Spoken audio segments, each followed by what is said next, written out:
The views expressed on Talk Real Solutions, hosted by Tyrone Thompson at talkrealsolutions.com, are the views of Tyrone Thompson and do not reflect the views of talkrealsolutions.com, YouTube, or etc. The content here belongs to Talk Real Solutions and its many contributors. Views and opinions expressed by all contributors belong to them and not talkrealsolutions.com or Tyrone Thompson, the host, or etc. All data and information provided on the site is for informational purposes only. Talk Real Solutions makes no representations as to accuracy, completeness, correctness, suitability, or validity of any information on this site and will not be liable for any errors, omissions, or delays in this information or any losses, injuries, or damages arising from its display or use. All information is provided on an as-is basis.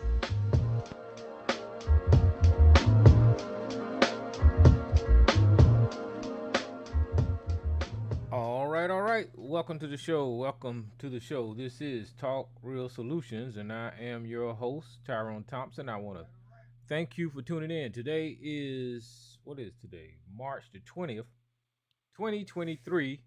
And if you want to listen to the broadcast, all you have to do is go to YouTube and type in Talk Real Solutions. You should see a live indication up there. And if you want to call in and participate in the show, all you have to do is dial the number at what is it? 1717 blah blah blah blah blah. That's crazy. I don't know this number after all this time. 1717-908-1834. And then the access code is 917324. And it's in the description and it's on the screen. So if you want to call in, you are more than welcome to call in to talk about whatever subject matter you want to talk about. I'll allow it as long as we can have a conversation and not try not to cut people off and get all crazy.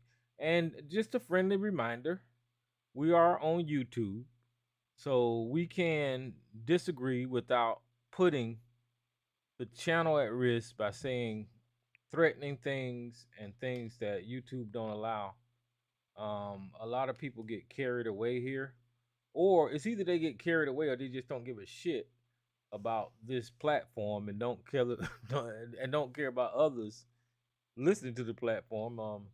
You had, I believe it was Sarge and Mr. Solution recently that kind of went above and beyond what is allowed here by calling people the B word and saying things like the F word and all of that kind of crap, So I just don't do it. I mean, we can say things, but there's certain things that's just not allowed. So I really wish that we wouldn't go down that route. Sometimes when Howard calls in and he's talking to his favorite celebrity, ABC, he gets carried away. And then ABC will get on the mic and he'll get carried away. Just just don't do it. Don't do it. If that's the case, just don't. I'll mute your mic and I'll give you a chance to cool down. Um, with a warning not to do that stuff because I know that Talk Real Solutions is not a big channel, but there is a little small community over here that likes what we do, and that's fine. You know, um, what's up, Frodo in East Coast? At East Coast, I'm getting your emails, man, and I got an email from not an email, but a text from Joshua about an issue that I'm going to go over that I think is concerning, which is part of the reason that I titled the show "Before Our Very Eyes." Wake up, because everything that we used to talk about on Talk Real Solutions, all this racism, white supremacy, discrimination, how black people are getting treated in this country, all of that stuff is unfolding right now. And I kind of feel like a knot on the log just sitting there wanting to say I told you so, because we've had these conversations about what we're going through in this country right now. I, in particular, had the conversation about the Constitution of the United States of America and how frail and fragile that document is. People missed the main point of what I was saying about the Constitution, because at that time we was talking about religion and theocracy and the idea of the pathology behind religion and how people are brainwashed with religion. And I was running the similarities between that document and the Constitution and saying it's just as frail. And if the right person get in charge, then they can do whatever they want to do with that Constitution. And then you had the people that stands up for America and the way it's ruled, like the Pianques and the Mr. Solutions and Sarge and others would call in and say, unnamed, I'm gonna say unnamed people that would argue with me and say, we got laws in this country, and if you're in charge, then you're supposed to follow the laws and all that. I was like, bullshit, because it's a document that is a set of guidelines that you're supposed to follow, right? And if you're in charge of that document or you're in charge of making those rules, who's to say you have to follow those rules, right? And that's what we're looking at right now. And that's why I was saying the Constitution, you might as well rip that motherfucker up and start from scratch. And when you start from scratch, everyone has to be included. I'm not saying have a country with no standards or no laws. I never said that. That was never my intention. I was just trying to point out how weak this Constitution is. And when it comes to black people in particular, right? The history of this country and my people, that those laws, that document has never, and I'm saying that never, that document has never did right by us. I know people want to assume that the laws of this country applies to everyone and they are distributed evenly throughout the country, but that's just not the case. We can just look at our immediate past and see how injustice has been played out throughout the black community. You can use a little thing like protesting, right? Protesting is in the Constitution. Peaceful protesting is in the Constitution. But whenever you look at what Colin Kaepernick did just by taking a knee, that man was blackballed. He was fired. They messed with his income. They defamed him. They said he's the worst thing under the sun. He's anti-patriotic. He's anti-American. They wanted to lynch that man for pointing out the systematic genocide of black people, black men in particular, at the hands of the police officers in this country. And he did a simple thing by taking a knee on the national anthem. And they went ape shit crazy because Colin Kaepernick supposedly disrespected the flag, which was a lie. While Colin Kaepernick supposedly disrespected the national anthem, which was a lie. As a matter of fact, the kneeling, the taking of the knee, was suggested to him by a military member to show respect, right? But nobody looked at it from that perspective, because all they seen was a black man taking a knee, and that's all they needed. That's all they needed to run with their racist rhetoric and talk about throwing him out the country and he's anti-American. If you don't want to be here, get out. All this crazy shit that they said against Colin Kaepernick. But if you flip the damn script and look at how many patriots, supposedly patriots, supposed to be on the other side, you can look at them disrespecting the flag, putting Donald Trump's face all over the goddamn flag, not even singing the national anthem at his rallies, and using a version of the national anthem sung by criminals, right? Replacing the national anthems with that criminal anthem or whatever the fuck they were singing, the January 6th choir. You can look at them wearing flags, all disrespectful on their trucks, on their shirts, on their hats, got the blue line through the goddamn flag, disrespecting the police officers in this country is disrespecting the damn flag. There is a law, and I went over this, but I'm not going to stay here that long, but there is a law in the United States that tells you how you're supposed to display and reflect and respect the flag. It's the United States Flag Code, and it's U.S. Code 8, respect for the flag. I think that's what I pulled up here. And it tells you all the things that these people are doing to the flag is not authorized, it's illegal, and it's criminal in nature. But nobody is saying that but fucking Tyrone.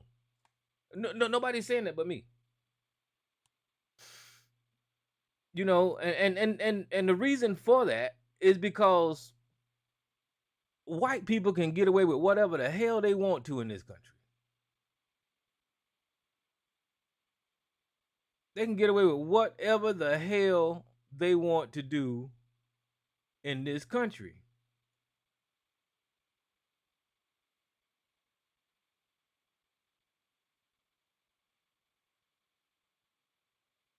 All right, so I got it on the screen there. So yeah, they can get away with whatever they want to. I'm not going to read it, but yeah, I'll go down it. Why not? Respect for the flag, U.S. Code 8. No disrespect should be shown to the flag of the United States of America. The flag should not be dipped to any person or thing. Regimental colors, state flags, or organizations or institution flags are to be dipped as a mark of honor. The flag should never be displayed with the union down except for a signal for dire distress in instances of extreme danger or to life or property. The flag should never touch anything beneath it, such as the ground, the floor, the water, or merchandise, right? Or merchandise, right? Or they flying them on them damn Trump boats. The MAGA boats that's flying the flag. The flag should never be carried flat or horizontally, but always aloft and free. The flag should never be used as wearing apparel. Whenever they putting them on their MAGA shirts and MAGA hats, you're not supposed to do that. Bedding or drapery. It should never be festooned, drawn back. I don't know what festoon mean, but I can Google it because that's what we got nowadays. Hold on. So it should never be adorned with ribbons, garlands, or other decorations. So whenever you see they got the flag and they got all these decorations on it, it's not supposed to be like that. Drawn back, nor up, in folds, but always allowed to fall free. Bunting of the blue, white, and red always arranged with the blue above, the white, and the middle of the red below. Should never be used as coverings, a speaker's desk, draping the front of a platform, or for decoration in general. You can't use the flag to wear as clothes. You see these MAGA bathing suits with flags. You see these MAGA t-shirts with flags on it. You're not supposed to do that. It's against the goddamn law, right? The police officers is not supposed to take the flag and change the goddamn color and put a fucking blue stripe through it. It's against the law. The police are breaking the fucking law when they do that bullshit. The flag should never be fastened, displayed, used, or stored in such a manner to permit it to be easily torn, soiled, or damaged. The flag should never be used as covering for a ceiling. The flag should never be placed upon. The flag should never have placed upon it, nor on it, on any part, nor attached to any mark, insignia, letter, word, figure, design, picture, or drawing of any nature. Paragraph G, the police and the fucking Blue Lives Matter and whoever the fuck else disrespects the American flag, they're the ones that's breaking the goddamn law. Why am I the only one saying this? Why aren't the people in charge of these organizations following the law and saying, don't break the law? The flag should never be used as a receptacle or for receiving or holding or carrying or delivering anything. The flag should never be used as advertising purposes in any manner whatsoever. It should never be embroidered, such as articles or cushions or handkerchiefs and the like, printed or otherwise impressed on paper, napkins, boxes, or anything that designs for temporary use or discard. Advertising should not be fastened to the staff or halyard from which the flag is flown. So now we're talking about the Trump face on the damn flag. You're talking about paper cups, napkins with the goddamn, all that shit is illegal. But that's became commercial because on the 4th of July, they do that shit all the time and it's not right. No part of the flag should not ever be used as a costume. The MAGA bathing suits and the MAGA t-shirts, athletic uniform. However, a flag patch may be affixed to a uniform for military personnel, firemen, policemen, and members of patriotic organizations. Right there, the police have the authorization to use the flag, but at the same time, when you read the damn law here, it tells you that they cannot, do all that shit by discoloring it and all that kind of stuff. The flag represents a living country and itself considered a living thing. Therefore, the lapel pin flag being replica should be worn on the left lapel near the heart.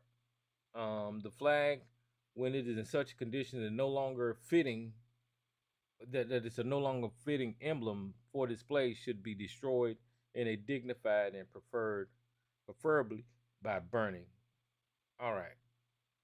So that was the U.S. flag code, and that was, I don't know why went down this path. Well, probably because these motherfuckers are idiots and they don't fucking follow the laws of America.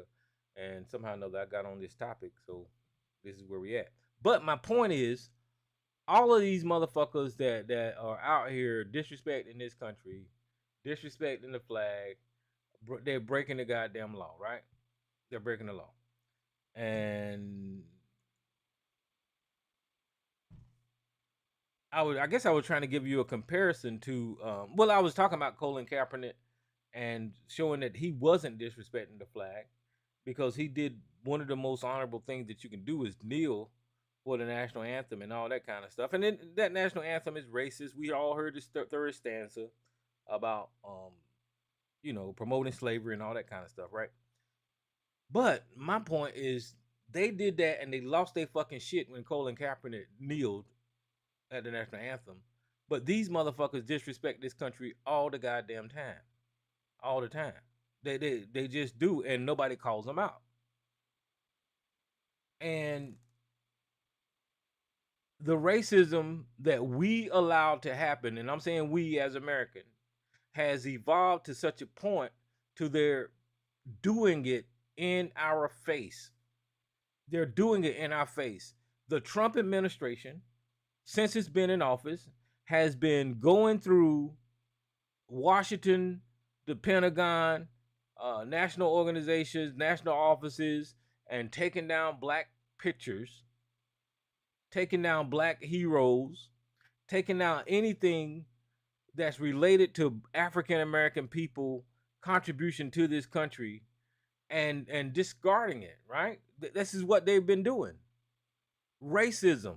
When I talk about this country being racist, I would have people call in here and say, no, Tyrone, this country ain't racist. These motherfuckers are doing it in front of your face right now.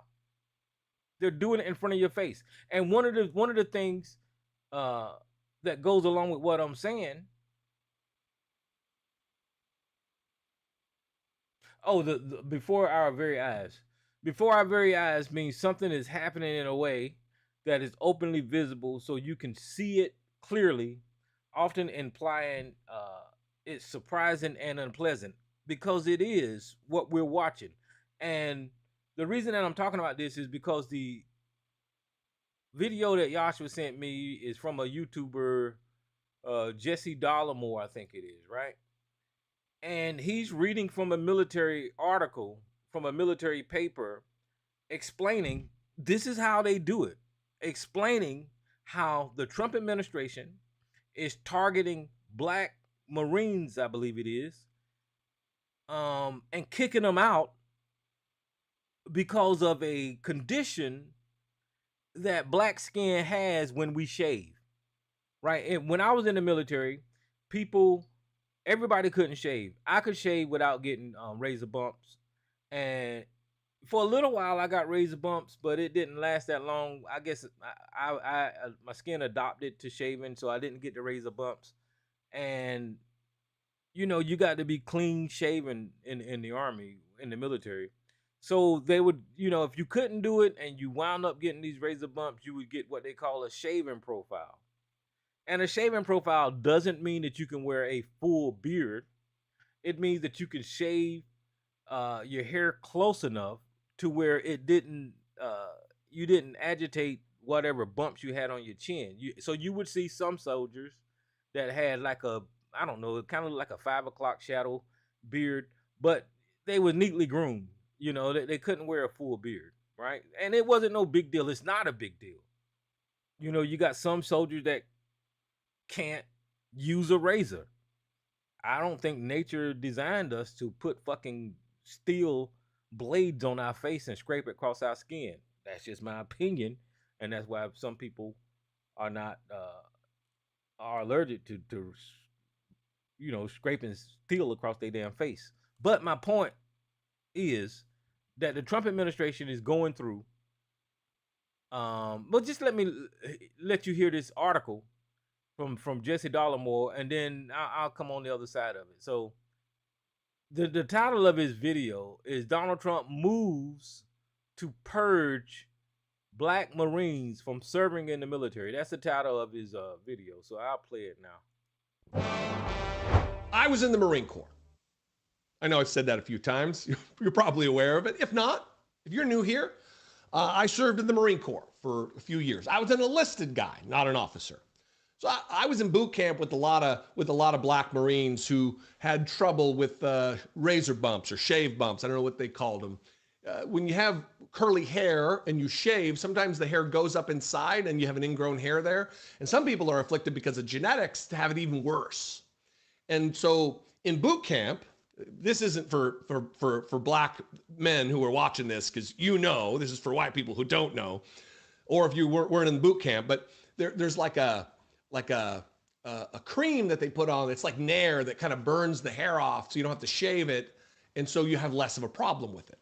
Well, right now, the Republican Party, the most organized and effective white supremacy organization on the planet, the Republican Party, Donald Trump, the whole DEI nonsense, they're so against diversity in our world that they are going to be kicking out Marines, black Marines, who suffer from this genetic condition and have a hard time shaving. I've been talking about, look, they're deleting tens of thousands of images in databases celebrating the diversity in the military. Just pictures of black folks doing their jobs, of women doing their jobs, of gay and lesbian and transgender soldiers just doing their jobs. They're deleting any trace of it because they want to erase the contributions of individuals who aren't straight white men. It's the way it is. Because you know what I can tell you? You know what they're not deleting? Pictures of straight white men, right? I didn't think that in the Trump administration I would be reading from military.com, which is the newspaper that deals with military issues. These are, a lot of these people are veterans, but this is the newspaper that covers military issues, military news. Here we are, though. Here's the headline. Marines with skin condition affecting mostly black men could now be booted under new policy, meaning kicked out of the military. A new Marine Corps policy says troops with a genetic skin condition that can cause pain and scarring from shaving and mainly affects black men, can be separated if the health issue persists. The, quote, interim guidance issued Thursday gives military healthcare providers 90 days to reevaluate Marines diagnosed with pseudofolliculitis barbae, I think is how you say that. Pseudofolliculitis barbae, or PFB. PFB, that's way easier. Or PFB, if they don't recover based on a 4-phase treatment program outlined in the message, have to remain on a shaving waiver for more than a year, and a commander deems it fit. The Corps can administratively separate them due to incompatibility with service, according to the message. The directive marks a reversal from a previous Marine Corps policy issued in 2022 that prohibited the service from administratively separating Marines solely based on the condition, which is caused when curled hairs grow back into the skin, resulting in inflammation. It also comes at the same time Defense Secretary Pete Hegseth has ordered a military-wide review of standards specifically focused on issues such as shaving, waivers, and body fat. Quote, in cases where a medical condition prevents a Marine from meeting required standards for an extended period exceeding 1 year, administrative separation may be considered if it affects long-term service compatibility. Major Jacoby Getty, a spokesperson for the Corps Manpower and Reserve Affairs, said in an emailed statement Friday when asked why Marines are no longer exempt from separation due to PFB. Quote, he says, however, every effort will be made to support Marines through treatment and recovery before such decisions are considered. Getty emphasized that the new guidance is meant to imbue consistency across medical exemptions and that the service remains fully committed to supporting Marines with PFB. It's not being applied consistently when this is an affliction that I think they say like 60% of black guys have. Oh, it says black service members make up about 15 to 16% of the active duty force, they said, but 66% of shaving waivers holders are black. This is to target black Marines. This is to target black Americans. This is to target people who want to serve their nation. It's not white people that are largely going to be impacted by this or even minorly impacted by this. It's black folks. That's why they're deleting the contributions of black heroes who got the Medal of Honor after being wounded, high-ranking individuals that they replaced the link on the website with DEI medals. Just because he was black and got a Medal of Honor, it was a DEI medal, even though he was wounded in combat multiple times.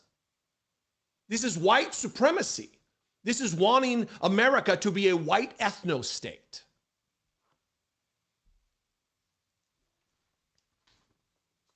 And the Marine Corps is going along with it. The military is going along with it because the man who leads the Department of Defense and works at the behest of our white supremacist president is he himself a white supremacist with white nationalist tattoos, Pete Hegseth, who's there not from merit because he's not qualified for the position. He's there because he makes Donald Trump happy when he was a Fox News B-team host who happened to be in the military.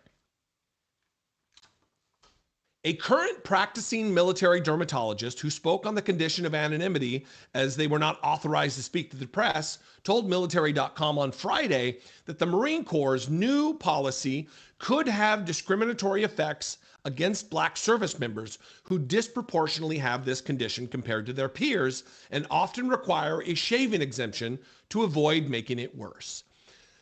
Look, there is a culture in the military, and grooming standards is how it's talked about in the Marine Corps. I don't know how it's talked about in the Air Force or the Army or the Navy, because I was only in the Marine Corps. But the grooming standards are there to be able to affix a gas mask to your face more readily. It's hard to get a good seal if you have a beard, if you have hair. That's why the Marine Corps grooming standards for mustaches are pretty radical. It's not supposed to, or at least when I was in, it's not supposed to go past the corners of your mouth. Your hair is supposed to be 0 to 3 tapered. It's very, very short, very trim because of the gas mask thing. But if you're not in combat and you have a medical condition and it's not affecting the way you do your job, it's not affecting how you defend this country, not a problem. Unless you're Black, then it's a problem for Donald Trump, for the Republican Party, for Pete Hegseth, for racists, for white supremacists, for America's Hitler, as described by the current Vice President of the United States when he spoke about Donald Trump when he was a never Trump guy. I'm a never Trump guy, he used to say. But now, what, you're going to make me Vice President? All right, I'm not a never Trump guy anymore. Sickening pigs, every single one. What do you think? I'd love your opinion, especially if you served. If you were in the Marine Corps, if you're Black and you were a Marine, I'd love to know. You know what they used to, this is how weird and how much things have changed. When I was in, they called Black Marines dark green Marines, and I was a light green Marine because we're all green. It's just what shade you are. That's really something they did. They also called women Marines WMs, women who were in the Marine Corps. They weren't just Marines, they were WMs. They were separate. It was different. Very weird. And this is where the Republican Party wants us to go back to. They want to drag us back to when things were segregated out by talking about what color everybody was and whether you were a woman serving in the Marine Corps. Fucking gross. Anyway, again, comment below. You can call the voicemail line 714-576-4054. Of course, you can email me as always. All right. Well, you just heard him report, and I pulled up the article from military.com so you can see it as he was going through it. So this is a real thing.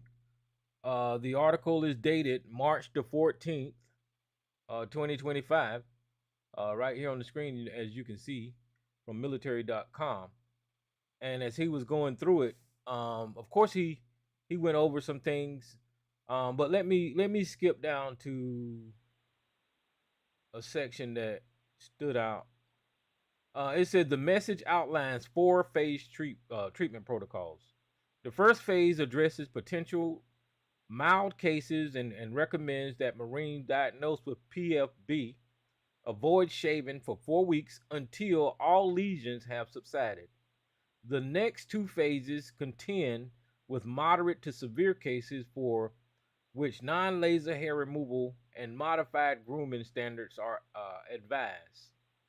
The last phase is optional and includes laser hair removal with a dermatology referral, adding that while it is government funded, the Marine Corps cannot require service members to undergo this treatment. The ultimate goal is for Marines diagnosed with PFB successfully complete the phase treatment and approach, recover, and then return to full compliance, ensuring they remain ready, resilient, and fully engaged in the fight, Getty said. The dermatologist said that there are 3 likely outcomes from this policy. The first is that those who did not get a waiver in the first place will be taken off it. They said, adding there would be some positive impacts from the policy. That's bullshit. There's no positive that's coming from this letter from Washington. In those cases, Marines have shaving dermatitis, a separate condition that can improve with different shaving techniques or topical treatments, and is important for clinicians to differentiate from PFB. The second likely outcome is the Marines that with PFB will be forced to shave and endure pain, scarring, of because of fear of being kicked out. Other Marines, and a third possible effect of the policy, might seek the laser hair removal option. Again, going back to the fact that 2/3 of these individuals are Black or African American and likely have true PFB, they're going to be stuck, and they're going to go, whatever the hell what the hell do I do now? I don't know what the Marine Corps thinks is going to happen here, but if you're a part of Japan, Korea, or Korea, you just can't walk on a base dermatologist and get laser hair removal. That's not going to work, they said. In many parts of the United States, there is no active duty dermatologist, and TRICARE can't pay for civilian laser hair removal.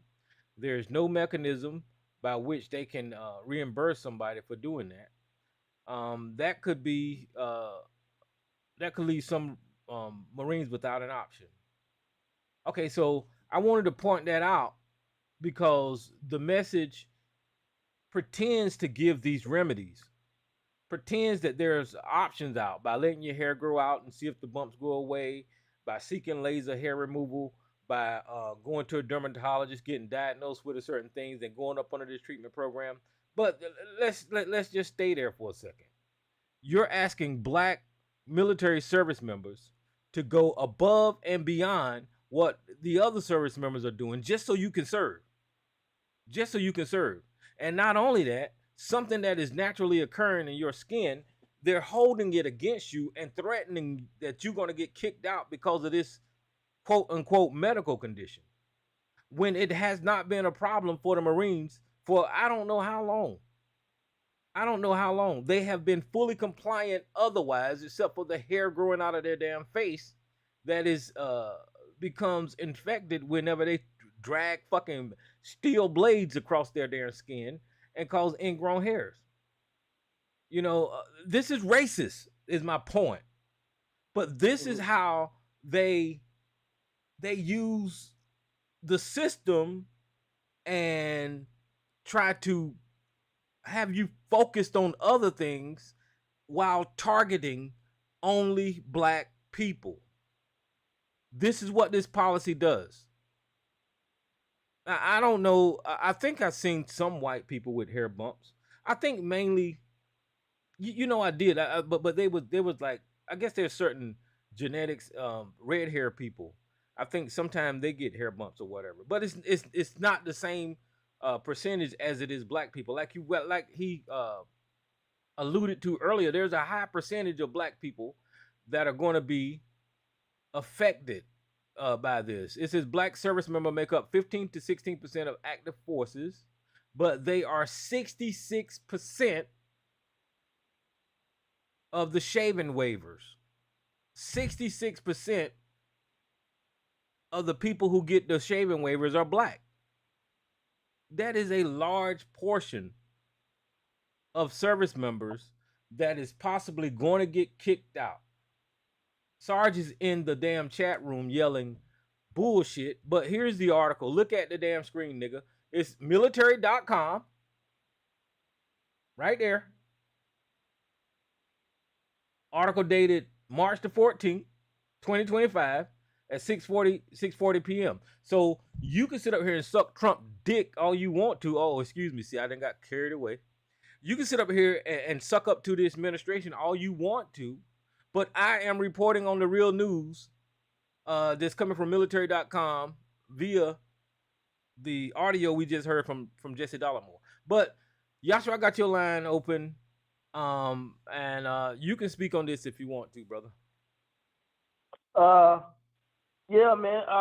It's unfortunate. It would be unfortunate because you got people who just heard you say that. You got your proof from another source, and he got the proof from another source. But it's unfortunate that you're going to get people that's going to come on here and not going to say, well, and they're going to find an excuse why they're doing this. They're just to back up Trump. What he's doing, I think is unjust. And I think it's coming from Elon Musk. That's where I think some of this is coming from. I think it's coming from that thing, okay, that old Pell thing. I think it's coming from him. And because, like I always state, I'm not patriotic when it comes to this country. I'm not one who's patriotic for the services to this country. Now, my dad was a Marine, and he felt that he was an American. That's what he felt. And so, okay, Dad. But when you look at these guys and how they're trying to not only do that, but they're trying to remove black servicemen who served and fought hard for this country, who got medals and honors and etc. And they're trying to take that away. It didn't surprise me, but I was like, really? Okay, they're actually trying, But again, you're gonna have folks come on here and gonna make excuses why they're doing that. I guarantee it. You got guys like Sarge, Solutions, and I gotta say it, my buddy, ABC. They're gonna try to make some excuses why this is happening. But yeah, I think it's wrong. But let me say this too, Tara. I told everybody years ago on TRS, I said, them white folks never got over George Floyd when they decided to take down those statues of General Lee and all those racist statues. They never forgot about that. And this is their way of getting back at black folks. I'm telling you, I told everybody, this is why I was anti in removing those statues. Now, if you go back to the archives at that time, I said it right here on TRS. I said, hey, I'm disagreeing with them taking down those statues because white folks are not going to do them but find a way to get back at it. I said that. And this is one of the ways they're doing this. So, yeah. Well, yeah, man. So, that the guy who did the video was a white guy. I mean, because you know how, Sarge, they love white men. They just love the body of a white man. They love the motherfuckers. They love them to death. So a black guy didn't say this, okay? He didn't say this. It's not, what's her name? Jasmine Crockett, ABC. It ain't none of that. It's a white guy. Okay? So that's all I got to say about that, man. But again, it's unfortunate what they're doing. I'm shocked that, but again, Congress and all the rest of them are allowing this to happen because they white supremacists too. Just like the white dude said. They're white supremacists too. They like what they're doing. Yeah, I mean, like, if anybody should be pissed off, it should be Sarge. And ABC because he served in the military too. I'm pretty sure he served in the military too, right? Yeah, I'm pretty sure he think his contributions was worth something. They were valuable. He spent some time in both of them spent time in the military, and they don't want their contributions erased. That's personally right. Even though it's not a big contribution like a Medal Honor recipient, right? Or anything history making like that. But the point is, I'm pretty sure personally, they don't want to tell their kids and grandkids that their history is being erased and all this kind of bullshit, right? And that's at a smaller level. Just think about nationally how these people are trying to erase history. I saw one article today during this removal that they removed the Jackie Robinson. I think that he was a professional baseball player, a legend. They erased him from the Department of Defense website during this fucking racist ass goddamn get rid of fucking black people period that they're going through. Yeah. Right. Who's this unknown caller line open? I'm gonna set your goddamn ass straight. Now, goddamn it, give me some time to respond to you. Okay, but let me acknowledge that Joe Don't is on the... fuck with me now, goddamn. Don't you pull your usual bullshit. I'm not gonna... I never cut you off, but let me just acknowledge... I guess you will. Okay, just calm down. I'm gonna acknowledge, Joe, that I got your line open. Are you there? Okay, so he must be working. But Sarge, welcome to the show. How you doing tonight? You can go ahead. Thank you very much, sir. Now, you used to be a NBC NCO, didn't you? You told me that once, didn't you? I was in communications. That was my... And yeah, but you were assigned your unit's task to be the NBC NCO, right? I've never been assigned to be the NBC NCO. Well, I seem to recall you said something about it. Okay, but be that as it may, you notice what I put in the goddamn chat room? I said, no matter what the person's shaving profile is, this guy, in his report that you just put on the air, said that the purpose of the policy is to ensure proper fitment of a protective mask. He acknowledged that.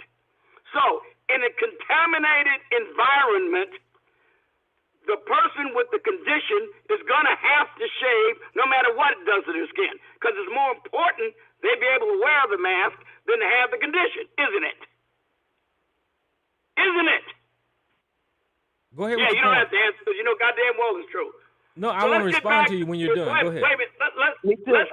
I'm going to respond to that too, Tyrone. Okay, but let him get finished. Well, let me get back to this now. Go ahead. Again, the policy is to ensure proper fitment of a protective mask.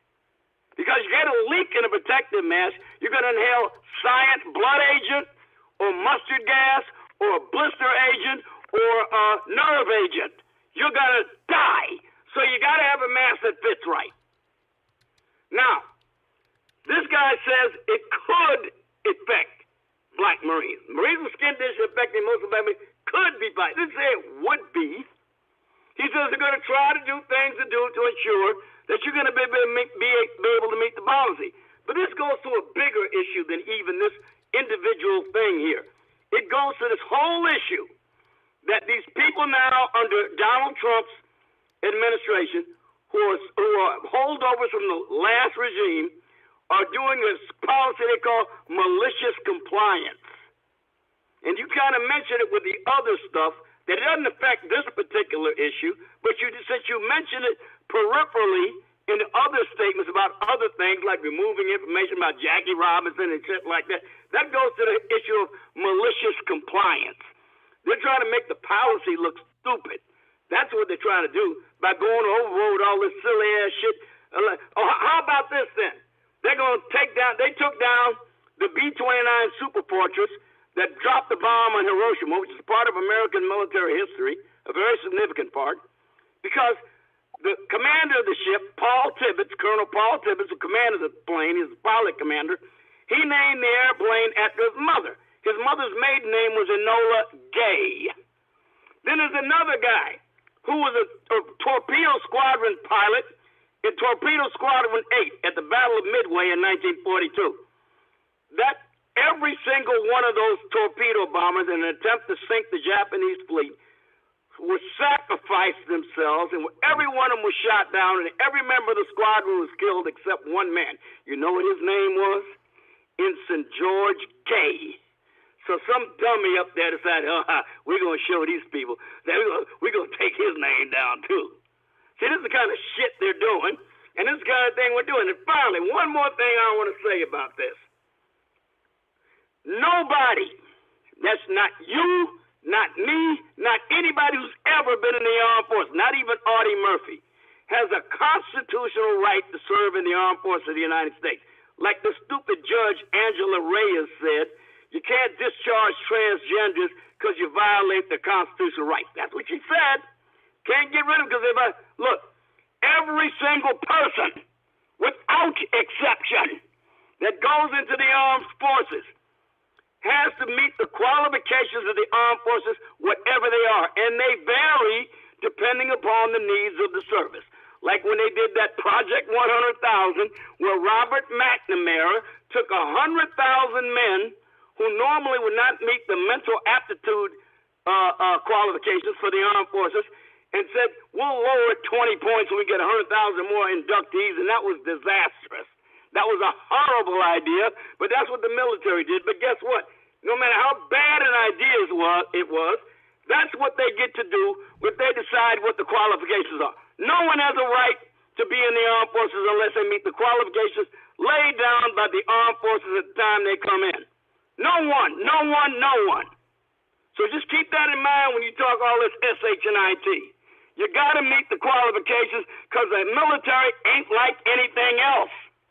Nothing else can compare to it in what they expect from you and what is required of the organization. It's not about individuals. It's about the team getting the mission accomplished. All right. So let me just respond right quick. When Sarge is talking about nuclear, biological, chemical, he used the phrase MBC mask. That doesn't pertain to military members' everyday job. We're not in a nuclear, biological, or chemical situation daily. So his premise is wrong because it's not a requirement to wear the mask every day on the job. And you got some jobs like the administration or the hospital that is not going to see that type of danger immediately all the time. You know, if you're on the front lines in the combat, then most likely you will see it sooner than anybody else. But over the past wars that we've had, donning those masks has only became an issue. I remember being in the desert. They would shoot Scud missiles over our head in fear that they might have chemicals or whatever in them, but we would have to don our masks just in case, right? And people that had shaving profiles did not have an issue donning their mask. That was Jesse Dollemore speaking on his opinion in that section, right? That was his opinion. And if you look at the headline of the article, which I still have up on the screen, it says Marines with skin conditions affecting mostly black people. This is military.com, not Jesse Dollemore. Mostly black people could now be booted under new policy.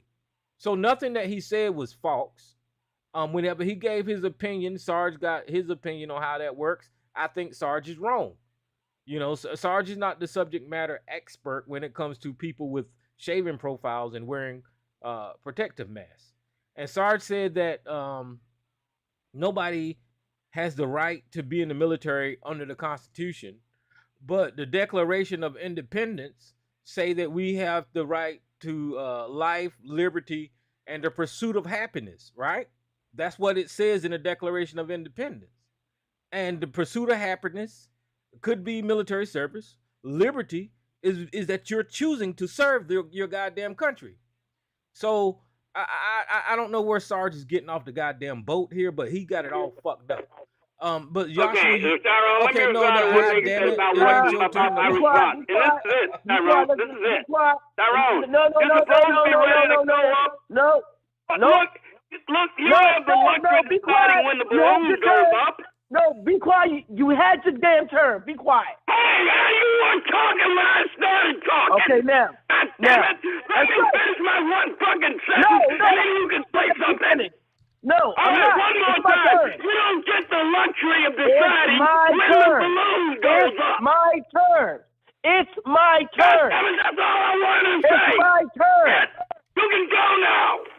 It's my turn. Now, this is my point. Calm down. That's all I wanted to say. One fucking sentence. Okay, we heard you. Now, this is my thing. I spoke to a guy at work. He's a white guy. He's Sarge and ABC's white daddy. Now, Daddy said at work when I spoke to him, Daddy said that was some bullshit about the beard, etc. He said when he was in the Navy, he never saw one black guy with a beard. All the black guys kept their face clear. He said yes, some of them was having the condition, etc., but they found ways to deal with it. My father was Marine. Until the day he died, he had a shaved face. Not one razor bump on his face. All the men that I knew, including my stepdad, my brother's father, who I also called Dad, he never had razor bumps. And he was an Air Force guy during the 1950s. He had a shaved face. My great-grandfather, my step-grandfather, he had a shaved face. He served in World War II. He had a shaved face. None of those men have ever came home complaining about razor bumps, etc. Even though it was an issue. So the guy at work told me, he said, that's a bunch of hoopla. He said, basically what they're trying to do, they're trying to purge black men from the service. That's how he sees it, as a white guy who served with good black men, who served their country. He said, this is an excuse. That's all it is. It's a damn excuse. He said he had a beard that was growing when he was in the Navy. He said he knew some guys, including some white guys, that had a little beard, but they wore the mask. The mask that Charles was talking about, he said there were guys that were still able to wear that mask. They were still able to do that.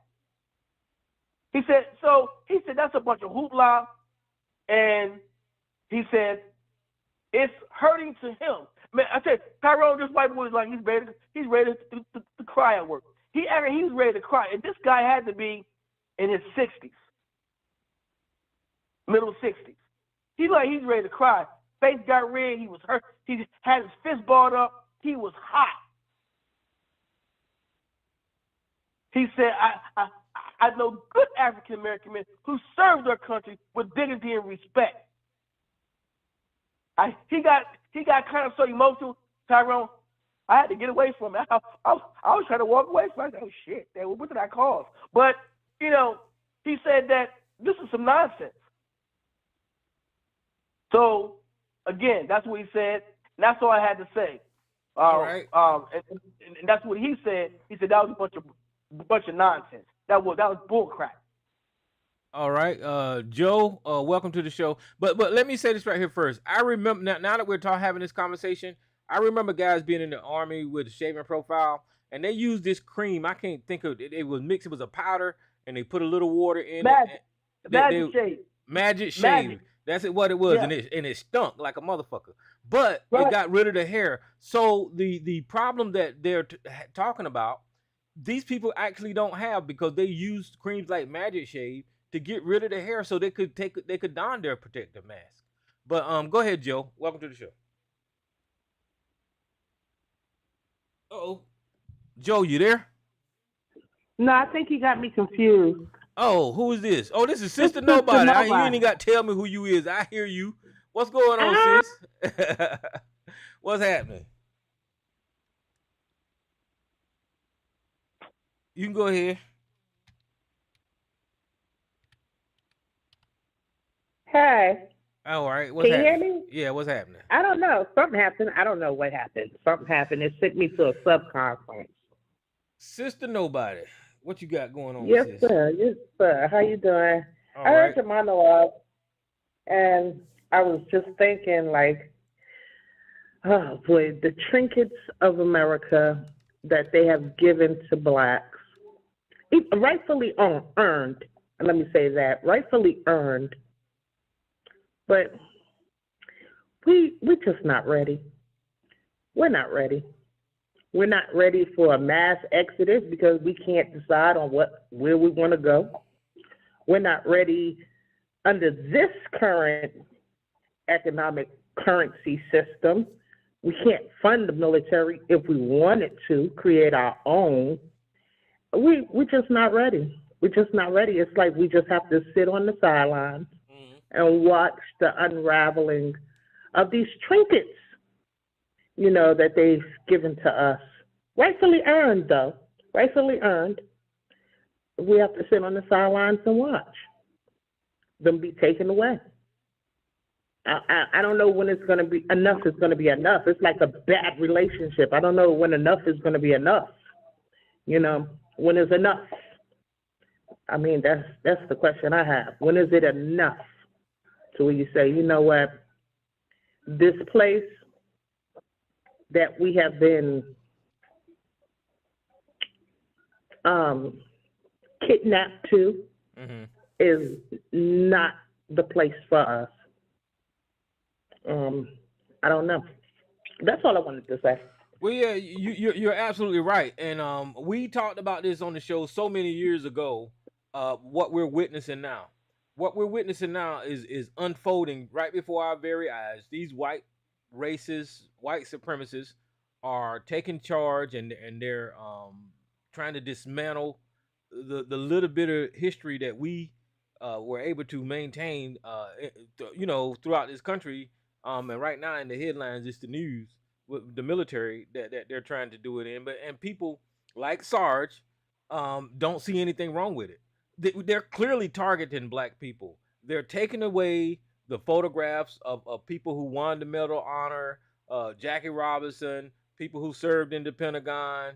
They're just taking down the photographs of these black people in history that served in the military. And I don't understand why you, Sarge, don't see a problem with it. Why don't you see a problem with it? Because we have memos from department heads explaining how they can make the policy look stupid. That's why. You want me to read them to you? No, listen. Like I want to have a What conversation. did I just say a minute ago about malicious compliance? Okay. You pretending now like it doesn't exist? Okay, so you want to yell. I knew you would. Because you have no response to what I have to say. That's why. Okay, do you know what Jackie Robinson's contribute to the And military? yes, I do. He was in the 761st Tank Battalion. He was a commissioned officer, and he was court-martialed for not going to the back of a bus on a military post, where the military post had a policy of allowing black soldiers to ride anywhere they wanted to be while they were on the bus when it was on the military post. Okay, so I know all about it. Okay, so There's very little about black history you are ever going to be able to tell me about. why are you yelling?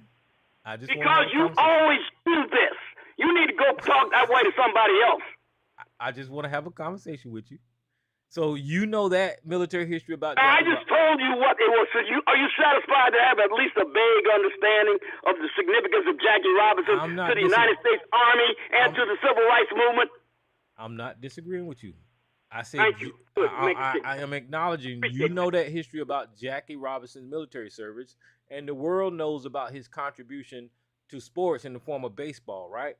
So why in the world would they try to remove images of Jackie Robinson, Sarge? Malicious compliance. That's why. I know that's what it was. So do you agree with what they did with Jackie Robinson? Of course I don't agree with that. That wasn't the policy of Pete Hegseth nor President Trump either. That's the policy people want to make it look stupid. Okay, so hold on right They're there. being blockheaded to make them look stupid and say, look what a stupid fool you made Secretary of Defense and President of the United States, when they were the ones responsible for this idiotic carrying out of the policy. Okay, so hold on right now. Who's in How are charge? you going to get rid of the Enola Gay? The Enola Gay is part of not only world history, to say nothing to the history of the United States Army, Air Force, and the Air Force. Sarge, Just because of his name Enola Gay. Gay, when that came out, gay. Okay, well, you're going somewhere else. I don't want to go there. Not Now, stop. homosexual. Listen, Sarge, you're rambling. Hush now. Listen. I'm not rambling. I'm telling you what they're doing, and you're not listening. Sarge, listen. We're talking about Jackie Robinson, and you acknowledge that Donald Trump. It's all of a piece. Okay, I'm gonna put you on mute so I can say what I got to say, and I'm gonna open your mic back up. We're talking about Jackie Robinson, and you acknowledge that Pete Hegseth is the Secretary of Defense and Donald Trump is the president. You're trying to absolve them from accountability by saying it was low-level people that got rid of these photographs of black people, right? That's what you're saying. And what I'm telling you is that the people in charge give the goddamn directives and it trickled down, and people follow orders. You was a goddamn soldier. You know how it worked. People just don't take initiative at a lower level and just implement policies nationwide with things like this, right? They just don't, Sarge. So you're lying, and so I'm gonna ask you, because Pete Hegseth and Donald Trump is in charge, the buck stops with them. They were the ones who directed that this whole DEI approach and erasing black people from fucking military service and taking down pictures from websites and not acknowledging the historical contribution of black people. They're the ones that actually set that into motion. And you can't sit on this goddamn phone and say that they're not the ones that's responsible for that. So knowing that they're the ones responsible for that, how do you feel about the damn Secretary of Defense's decision and Donald Trump's promotion of getting rid of DEI photographs, Sarge? Goddamn. Your mic back open. I've already explained it, but I'm going to try to explain it again in a way that you can understand what it is. What it is, the memo that was written by Pete Hegseth. Okay. Hegseth was, listen to me, this is what it says, not what you say it says, or what some idiot director in some idiot department of the Pentagon thinks it means, or tends to distort it to me. This is what it says. By March 5th, 2025, all components must remove and archive DOD news articles, photos, and videos promoting diversity, equity, and inclusion, including content related to critical race theory, gender ideology, and identity-based programs. So in other words, it was not about simply erasing history, which I would oppose with every atom of my body if I believe that to be true. It is about getting rid of this ideology that says your immutable characteristics are more important than your character and your ability. That's what that memo is intended to convey, not what they're doing with this idiotic removing references to Enola Gay, the B-29, or Ensign George Gay, the sole survivor, or Torpedo Squadron 8, or anything like that. Okay, so I heard what you said, and you're absolutely wrong. You just read the memo from Pete Hegseth, and you said it. Okay, can I please? Actually, this supposed to be implementing. Okay, sorry. Please stop cutting me off. He gave the instructions for people to follow. People follow those goddamn instructions, and it resulted in black fucking heroes getting damn deleted from websites. Well, that's not his fault. Okay. That's the idiot. It is his fucking fault. He needed to be clear in his fucking memo and say, don't erase all goddamn black people in the goddamn military, you fucking moron. Whenever you're talking about DEI, that's just another word for nigga. That's what the fuck is we talking about here? On Fox, when you say woke, that means black nigga. When you say DEI, that means nigga. When you say Black Lives Matter, nigga. That's what the hell DEI mean in a fucking government memo from the Secretary of goddamn Defense. He said, remove all the fucking niggas. Jesus Christ. Mama's boy, welcome to the show. Peace, family. Peace, everybody. I'm glad to hear. Now you just jumped the fucking shark. Oh, God damn. God damn, why you talking? He called my name. He jumped the fucking shark and you know it with what he just said. He just said mama's boy and start talking and you started talking. Your name ain't fucking mama's boy. What he said immediately. I know you want to be me, but you'll never be me. Just shut the fuck up and let me talk. God, I never am. You're damn right. God damn, go suck a dick somewhere, please.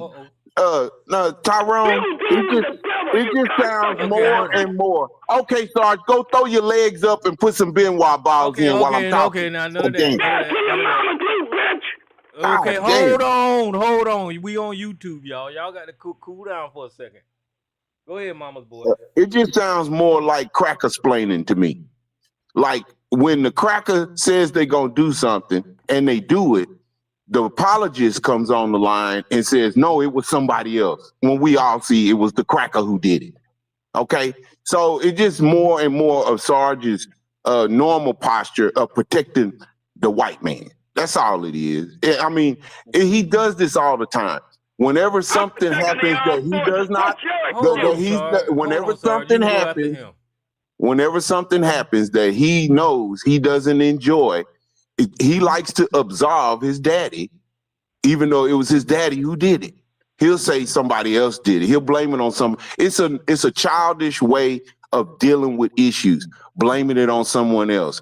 You're always talking accountability, but he doesn't want to yield accountability to his daddy when his daddy screws up. And that's just the normal routine of Sarge. Protect the white man with my life. A perfect manumission candidate. Peace, y'all. All right. So, Sarge, listen, before you go, I want to ask you a question specifically, right? No, So, I was next, Tyrone. Okay, go ahead then, Joshua.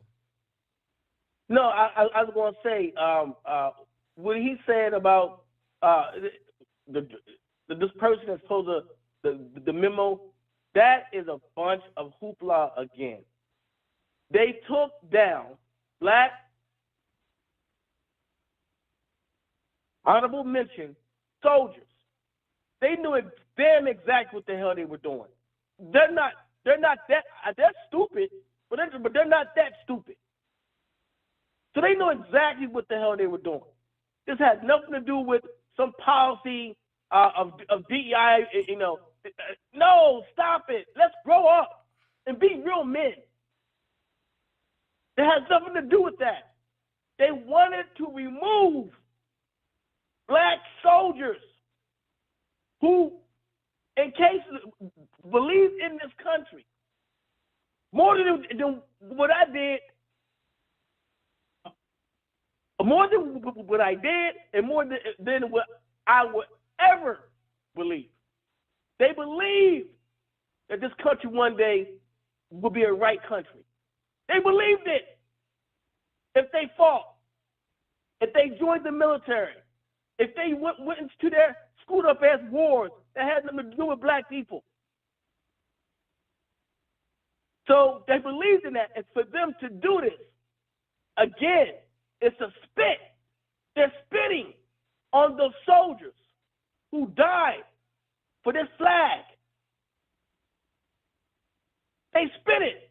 And that little red fucker, excuse my language, YouTube, that little red knucklehead, Donald Trump, he knows this.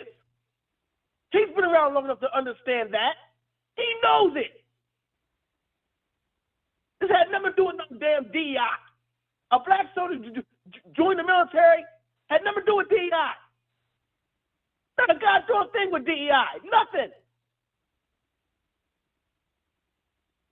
So that's all I had to say, man. This is ridiculous. You get elders that come on this phone, Tyrone, and defend this stuff. Hey, Tyrone, Wait a minute. I just wanted to add one more thing. Wait a minute, I got to get my question out before we get too far beyond this right here. With the purge of these images, Sarge, how many white heterosexual men are being removed, Sarge? Not none. Hello. Hey, real quick, Tyrone. You know, if Donald Trump or Pete Hegseth didn't agree with what happened, they would have changed it. One, Ensign Gay. He was a torpedo pilot who was the sole survivor of Torpedo Squadron 8. His name was George Gay. Just like the mother of Colonel Tibbets, the pilot of the Enola Gay that dropped the Hiroshima bomb. All right, so hold on. This is malicious compliance by idiot department heads who want to make the policy look stupid and consequently make Hegseth and Trump look like blockheads because they don't like it. They don't like the policy that gets rid of DEI as an ideology. Okay, so you're not blaming Trump nor Hegseth for none of this, right? Not a bit. I applaud what they did. Okay, so to your response, just because you said it, I muted you because I know you're going to cut me off. You always do. So I'm going to open your mic back up. But to your response about the Enola Gay and the other guy with his last name Gay, that just shows you how stupid your goddamn people are. They're so stupid and ignorant that whenever they see that fucking 3-letter word, they start thinking like you do about balls and asses and gay shit and homosexuality. Oh, let me stop. But that's what they start thinking about, sorry. That just shows me, and it comes from damn Trump and Hegseth. Here's the AP article, guys. Hold on. Let me scroll back to the top. It says war And heroes Tyrone, and military first are among 26,000 images flagged for removal in the Pentagon DEI purge. Whenever they say DEI, right? Jackie Robinson was, of course, diverse in the military at that motherfucking time. So whenever you are approved of damn purging DEI, Sarge, you are too approved of fucking getting rid of Jackie Robinson. You are too approved of getting rid of black heroes, because at that motherfucking time, it was diverse for the military to even recruit black people and women. So you do agree with their goddamn policy, and you're lying right now because you know, if you agree with these motherfuckers, you look like a fucking asshole. So you have to push them to the side for this goddamn conversation to make your point and try to make yourself look good. No, you're a dumbass because you fucking agree with what the fuck they're doing. You just do. Go ahead, mama's boy. I was reiterating, I'm gonna reiterate. If Trump and Hegseth didn't agree with what was happening, you don't think they would stop it? Since Sarge says it's some underling that's doing it, that's making them look stupid. Wouldn't they stop looking stupid by stopping it? If it was somebody under them that they could fucking fire, that's fucking it up for them. So obviously that's not true, because that ain't happening. Yeah, I mean, it's hard to. Can I respond now? Go ahead. All right, once again, this was done by career civil service employees and others who were in the Pentagon long before Hegseth or Trump came along. They were the people who favor, I am certain, DEI policies. And by the way, a couple of those people have already been reassigned to other sectors of the Pentagon. So when it came to his attention, he immediately went forward to correct it. You know how big the goddamn Pentagon is? How many people you think are employed by the Pentagon? How many actually you think crosses his desk every day? As soon as he became aware of it, he immediately moved to correct it. Okay, so just because you fucking make a purposeful decision and then change your goddamn mind, don't mean that your intentions ain't what they were. He didn't change his mind about the policy. The policy still stands. Will you please shut up? It was a blockheaded malicious compliers that he did something about. Not the policy. The policy stands unchanged. Here's what the AP is saying. Defense Secretary Pete Hegseth has given the military until Wednesday. So he gave a directive. He gave them until Wednesday to remove the content that highlights diversity efforts in its ranks, following Donald Trump's executive order, ending those programs across the federal government. Donald Trump gave an executive order, you fucking moron, to get rid of the goddamn diversity in the military. So, and then Pete Hegseth made a decision based on that executive order given by Donald Trump to go ahead and get rid of Jackie Robinson's goddamn photo. You fucking moron. What is wrong with you? You can't keep saying that it's low-level people when you got an executive order, idiot. I swear you can't connect dots, can you? You cannot follow a linear progression of reasoning thought, can you? It's obvious to me you're incapable of it. I just said DEI, as seen by Hegseth and Trump, is an ideology designed to further philosophies that are at odds with the mission of the armed forces of the United States. It is that aspect of DEI that he is trying to purge, and he is 1,000% right to do it. So let me ask you this. Was Jackie Robinson part of diversity in the military? Yes. Diversity in and of itself is not a harmful concept. Okay, so we agree that he was part of diversity in the military at that time. Again, in and of itself, it's not a harmful, but the way these Marxists carry it out, it is. Okay, well, you must be the Marxist. But so no, we agree. You are. Oh, you're for it, not me. Okay, so we You're agree. for that Marxist concept, not me. We agree that Jackie Robinson was diverse, and Donald Trump. Yeah, he wasn't the typical soldier at the time, was a white soldier. Yes, still is, by the way. Donald Trump wrote an executive order to get rid of the diversity in the military as it referred to. That's not what he said. No, now you're making it up. He didn't say that. said diversity, equity, and inclusion. The three go together, particularly that pernicious word equity, which is the worst part of it. You know, we're not going to... I know you really have trouble with comprehension. I'm going to have to sit down with you and explain to you antonyms, synonyms, homonyms, verbs, and adjectives, because you really have a problem following linear progression. Okay, so we're not going to... He's talking about you, Tyrone. He's not talking about the subject. He's not talking about the subject. He's talking about you. He don't want nobody talking about him. He wants people to stick to the subject. But he's talking about you, Tyrone. The hypocrisy is crazy. Well, like I said earlier... You're like him in that respect. Well, like I said earlier, Sarge is using the Enola Gay and the guy last name Gay. I got others. You want me to tell you the others? What is the others? You think it's only two? Go ahead.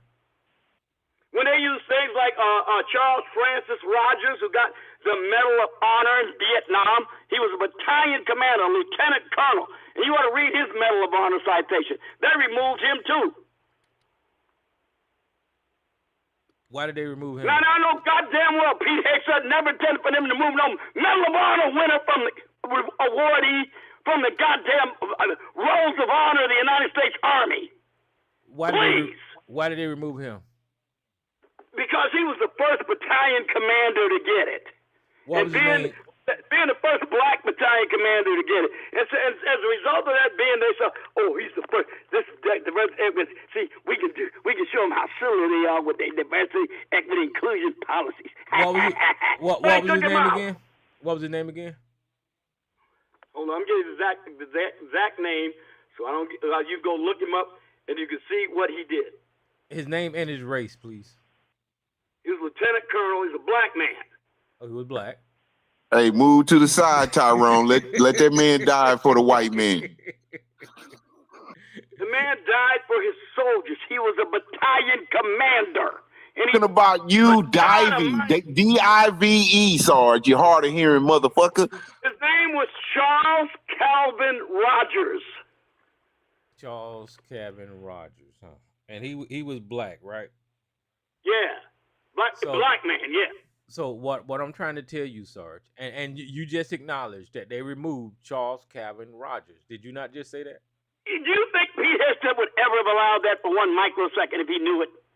Did you not say they you know damn well he didn't know it. He didn't know they were doing things that damn stupid. Are you stupid? I just explained to you that DEI means nigga. You just told me that a Medal of Honor recipient, Charles Calvin Rogers, which is right here on the screen, ladies and gentlemen, that's Charles Calvin Rogers, was a black man that the Trump administration, under its executive order, got rid of, and he was a Medal of Honor recipient. The only reason that they got rid of this man is because he was black. My fucking question to you was, what heterosexual white men that don't have the fucking last name Gay that they got rid of, Sarge? And here you giving me evidence that and proving my goddamn point is that they went down the fucking list looking for black people and they fucking removed black people, you dumbass. The fuck? You didn't prove a damn thing. And you saying, oh, just because he was a Medal of Honor recipient, you know he didn't mean to do that. Yes, the fuck they did mean to do it because they wrote a fucking executive order to do it. What the fuck is wrong with you? Hey, Tyrone, you're lying, Tyrone. You're the biggest liar on pandemic YouTube. You lie like a motherfucking rug. You're damn well you didn't intend that. And I don't believe you for a microsecond. Hell, I don't even believe you believe it. You're just saying it. You just gave me the evidence that they did it, dummy. Yeah. Hey, Tyrone, and this I put everything in context, Tyrone, but you're a fucking blockhead. You'll never understand. Okay, we got it. He's a blockhead. Let's move on. Now, look, this is my point. The bottom line is this, that they, they're doing these things, DI, all that stuff, but they got a damn artistic, pale-faced devil in the office. Devil with Donald Trump, who wears a damn jacket and a T-shirt and a hat to work. They can't even get his artistic ass to wear a goddamn suit, but you worry about somebody's hair on their goddamn face. You know, Joshua, when they're using the word autistic to describe Elon Musk, I don't think that that's fair, because that's telling you that autistic people that's kind of a slight at autistic people, and they shouldn't be doing that. You see what I'm saying? There is nothing wrong with Elon Musk. He's not autistic. You know what? I do agree. That there's nothing wrong with him. I think I'm saying that for another reason. I think he's autistic. I think he's fucking stupid. Okay, and I don't believe he should be in the White House. Period. Not being a born citizen of America. Stupid words. Yeah, stupid words. He shouldn't even be in the White House. Congress shouldn't even allow his ass in the White House. Period. He's not a born citizen. He became a citizen later. He's an immigrant. He's an immigrant. Sorry. Yeah, he's an you immigrant. should try to kick his ass out the country. He's an immigrant. No, he's a citizen right now, just like Henry Kissinger was. Okay, now, so I'm saying this, that they can't even get this dude to wear a goddamn Donald Trump, fat, red behind. He can't even get this dude to wear a suit. He can't look at this dude and say, look, man, you gotta wear a suit, man, in the White House. I mean, you gotta look appropriate in the White House. You're an example now. I get that you want to be all you want to be, and you want to be the free man, all that, but I need you in the suit.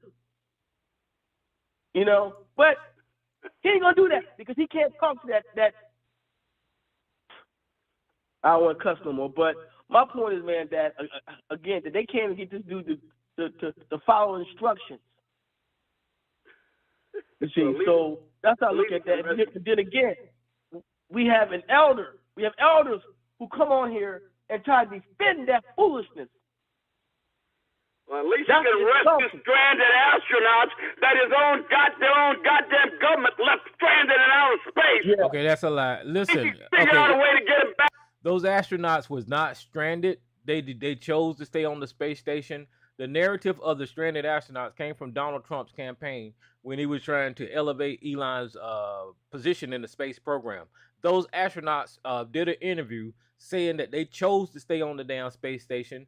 And the reason that they chose to stay on the space station because the return capsule had an issue going up and they didn't want to trust it to come back home. So they said that they wasn't stranded. And that's the main point. You can go find the interview yourself. The astronaut said that they wasn't fucking stranded. So stop telling those goddamn lies. You just like a damn regurgitation of everything that Trump and Musk says. You so programmed, you don't even realize when you're repeating that dumb shit. Why don't you go listen to the goddamn astronauts and hear what they got to say themselves, you fucking idiot? Jesus How Christ. long ago was that statement made, Lyrone? I think I looked at it a couple of weeks ago. No. They didn't make the statement a couple of weeks ago. They made that statement months ago. So you mean to tell me in all this time, the United States government couldn't figure out how to get them back to Earth until Elon Musk came along and did it? No, listen, hold on, that's a lie.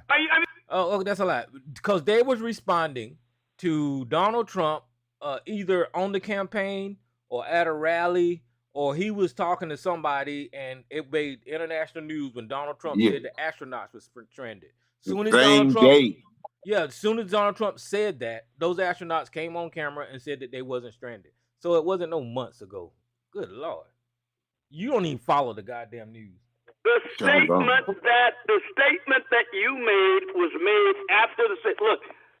How long ago was it when they said they had paid to get these astronauts who were He confused Tyrone.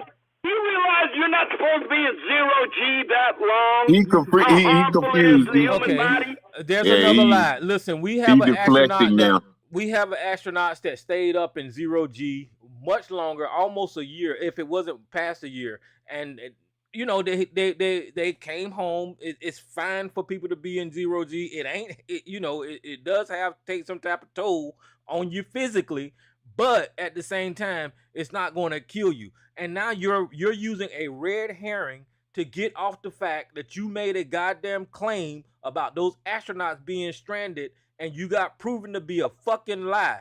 So I ain't want to talk about what G-Ro G do to your goddamn body. Correct your motherfucking self and we can move on. Good Lord. The fuck is wrong with you? It is not a lie to say that Elon Musk brought him back home. That's not a lie. That's not what you said. That's not what you said. That's not what you said. But you're not That's not what you said. You lied. You lied. That you lying now, because that's not what you said. I'm not lying. I'm just tired of arguing with you and your blockheaded ass. You That's not what you they were said. stranded. Well, hang up. You said they I were know damn well what I said. You said Well, they were hang up. stranded. You said that they were stranded. They wasn't stranded. You did. You. Nobody said stranded with you. I know damn well what I meant to say. And I'm Oh, telling you now right you now, meant to they say. couldn't Now tell you us meant what you to meant. say. Well, hold on. Let him say when what he they meant to say. intended to get them back. What do you mean to say then? Tell us what you meant to say then. Okay, they did not get those astronauts back in the time frame that they intended to get them back. That's for sure. Well, I won't argue with that. That's Okay, true. good. Well, that's what I meant to say, and that's true. And it was Elon Musk who went up there and brought them back. Now, Elon just Musk think if didn't he do had it. messed up the That's called operation, backtracking. you never would hear the end of it. That's called All you can say backbacking. is what a failure Elon Musk was. But you won't Back give him up, Terry. Back up, Terry. Put it in reverse, Terry.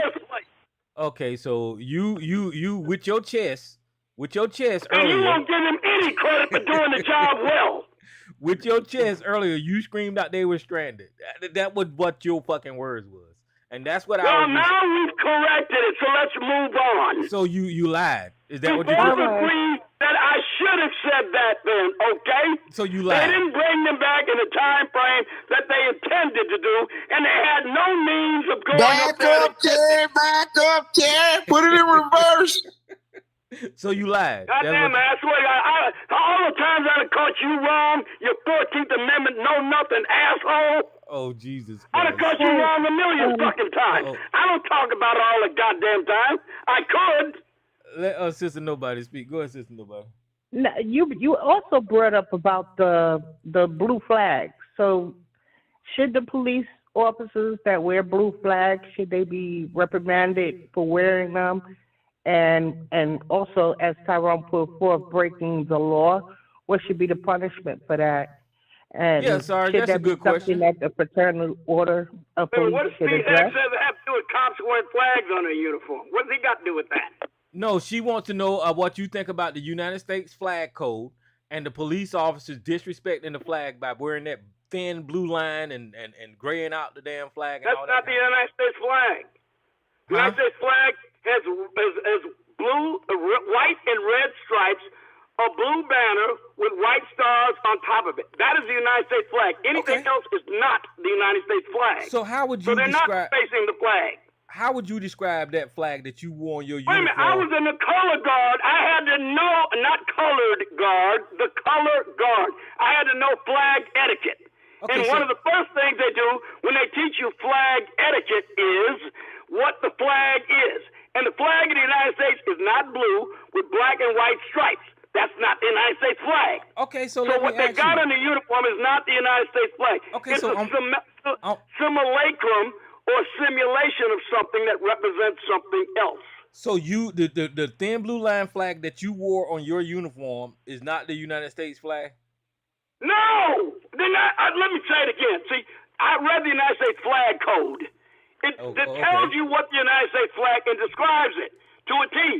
It has 13 white and red stripes alternating on it, with a blue banner fixed on which are a star representing every state of the Union. Anything else is not the proper representation of the United States flag. It is something else.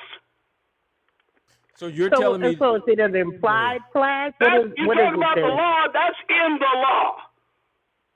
So are you telling me that the flag that the police wear is not the United States flag? That's what you're telling me. Wait, you talking about the ones, do you mean the actual represent they wear as a patch on their shoulder?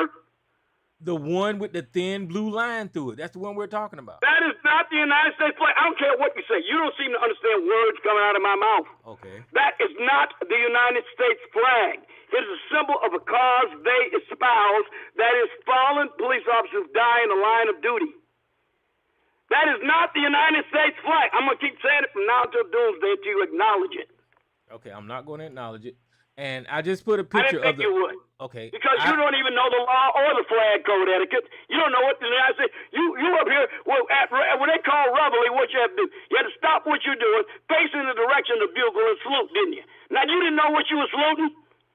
Wait. What did you say the reason why they wear this particular flag? What's the reason? That flag is a symbol of police officers across the United States who die in the line of duty.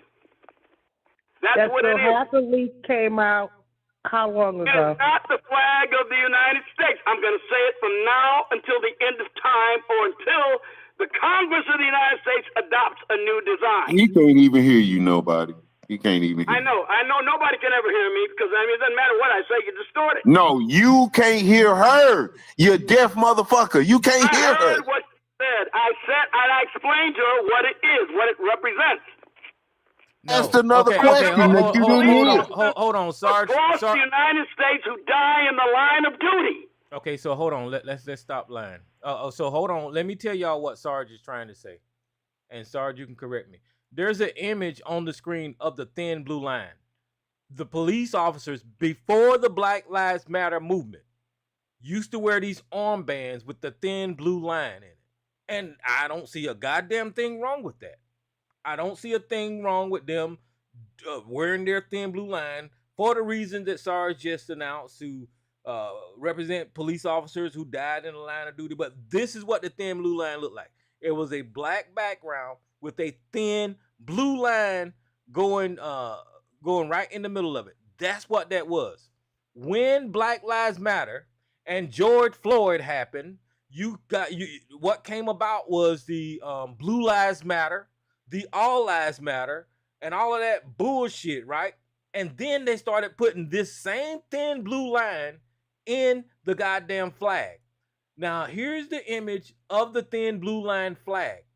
You could say it's not the American flag, but anybody with half a motherfucking brain can look at them denigrating the American flag with that black and white color and that thin blue line running in fucking between it. You can say whatever the fuck you want to say, Sarge, but that's not what these police officers are saying. They're saying it's the goddamn United States flag with the thin blue line in it. That's what the fuck they're saying. You sitting on here lying and backtracking just like you did earlier because you don't want to be the one confronted about breaking the goddamn law. The police officers are breaking the fucking law, taking this flag, this representation of the goddamn flag, and putting this thin blue line through it and displaying it as black and white. That is illegal. So you can say whatever the fuck you want to say. You're lying right now. The thin blue line do represent fallen police officers because it's got a history. The fire department got a thin red line that kind of does the same thing, but it didn't have a flag on the goddamn background. But now they have a flag on the background, Sarge, and they're breaking the goddamn law. So you can say whatever the fuck you want to say. I don't give a damn what they say. That's like when you say you identify as a woman. Saying it don't make it so. Okay, so you're not going to address it. That's what. No, I'm saying why you're full of shit. That's why. He just pulled that one out of his butt cheeks. So, Sarge, it clearly states it when you want to purchase one. It states blue line American flag. I don't care when somebody says that's incorrect. Okay, you're wrong. Okay. I mean, look, man, people could say all kind of shit. They can say that police officers are not civilians. Yes, they are, unless they're in the reserves and they're called into active duty. They're civilians. Police officers are civilians. But you hear cops all the time saying, "Oh, police officers and civilians like they're different." That's called a pivot. You're wrong about that too. Okay, so here is the meaning of the thin blue line. It says the thin blue line. Oh, why ain't it updated on YouTube? Let me see. I was trying to. I don't care what it says. It's not the American flag. Okay, I don't care what these people say. I'm not talking about the flag. I read the flag code. The flag code was passed by the Congress of the United States, the same one that adopted the flag. Oh Jesus. Okay, so here's the thin blue line. Man, don't tell me about what somebody says. Okay, here's the thin blue line. The thin blue line says is a term typically refers to the concept of the police as the line between law and order and chaos in society. The blue line, the thin blue line refers to the blue color of the uniforms of many police departments. That's the down and dirty meaning of the thin blue line with the police with the black background. Now here's a history right here that I was just telling you about. Blue Lives Matter. The thin blue line symbol has been used for Blue Lives Matter movement, which emerged in 2014 as a rebuttal to Black Lives Matter movement and gained traction following the high-profile homicide of NYPD officers Rafael Ramos and Winigen Liu in Brooklyn, New York. The thin blue line has also been associated with white nationalists in the United States of America, particularly after the Unite the Right rally in 2017, who flew the thin blue line at their rallies. The thin blue line is the U.S. flag as it appears regularly at the Trump rallies. The flag, which stands for solidarity with the people, appears as well as the January 6th United States Capitol riot. So the point is, it's a racist flag. It is a law breaking symbol, and the police in the United States of America is breaking the goddamn law by displaying this racist ass goddamn symbol that came into being in 2014 after the Black Lives Matter movement. That's just a fact. Okay. So I don't know what else to say about that. You apparently don't even understand what you just got through reading. You just got through reading the flag, which ostensibly stands for solidarity with the police. Now, what does the United States flag stand for? Now, just answer my goddamn question, bro. You just read what the thin blue line flag stands for. Now, what does the United States flag stand for? America. What do you want me to say? See, now you understand why there's a distinction. Okay, there is no distinction when you're looking at this symbolism. Well, that's important to you because you're a blockhead. Okay, I don't know what to say to blockhead. Okay, listen, motherfucker. If y'all looking at this image, you on mute again because you won't let me talk. If y'all on looking at this flag, this image, you see the Union with the 50 stars on it. You see the 13 stars and stripes on the side. All of that is the American flag. Then in 2014, they ran this racist ass blue line in the middle of this goddamn flag. And they changed the colors to black and white, which violates U.S. Code 8 of the goddamn flag law, Sarge. All this other shit that you talking, it don't even matter. They're illegal. You was illegal by wearing that shit on your motherfucking uniform. You should be fucking fined or put in jail for denigrating the goddamn American flag. That's what. First of all, get one thing straight. I didn't wear it on my uniform because as a state policeman, we weren't allowed to wear any other symbols on our uniform other than ones that were approved by directive for ceremonial purpose or whatever. We would wear a mourning band over our star, but that would be it. I never once in my entire career wore anything that looked like that. Not once. So don't put that on me. But even if I did, I would have been proud to wear it because I approve of what the message is trying to convey. You didn't ask me that, but now I'm saying it. I approve of the message that flag symbol is attempting to convey. I like it, I honor it, and I would have worn it had I been allowed to. Then you said flag symbol. Then you have a criminal mind. Hey, I didn't say United States flag symbol. You're a fucking criminal because that's against the law. It's against the fucking law. So again, I want to make it clear. I approve of it, but I never wore it because they wouldn't allow me to. It was not in our regulations to be allowed to. They never directed us to wear it. I am not advocating breaking the law, guys. So Sarge is a criminal because he displays he approves of displaying the flag in this manner, and it's illegal. So wait, now proving of it is the same thing as breaking the criminal. flag. I don't want you to promote criminality over here. So wait a minute, you do realize that even if you do violate flag etiquette in the narrowly tailored circumstances that allow for a civil fine, it is a civil offense. It's not a criminal. Crime, it's still a piece of shit. Hey, Tyrone. It's a crime. It's a crime. Hey, Tyrone. It's a civil offense. When you read the flag code, goddamn it, I put you up blocking motherfucker in existence. It's a crime. Go ahead, okay. Yeah. No, I was going to say, did you read the other one? I sent you another one about the Trump. He ordered the 1965 segregation. Did you check that out? No, what was it about again? The segregation. Trump, he ordered the dismantling of that as well. No, I didn't see. Yeah, I sent that to you. Matter of fact, Phil Scott, he did a thing on it too as well. He talked about it as well. But his issue was that he reversed it on him. He said, okay, go ahead and do that. Okay, then that will force black people shop just for black people. That will force us to,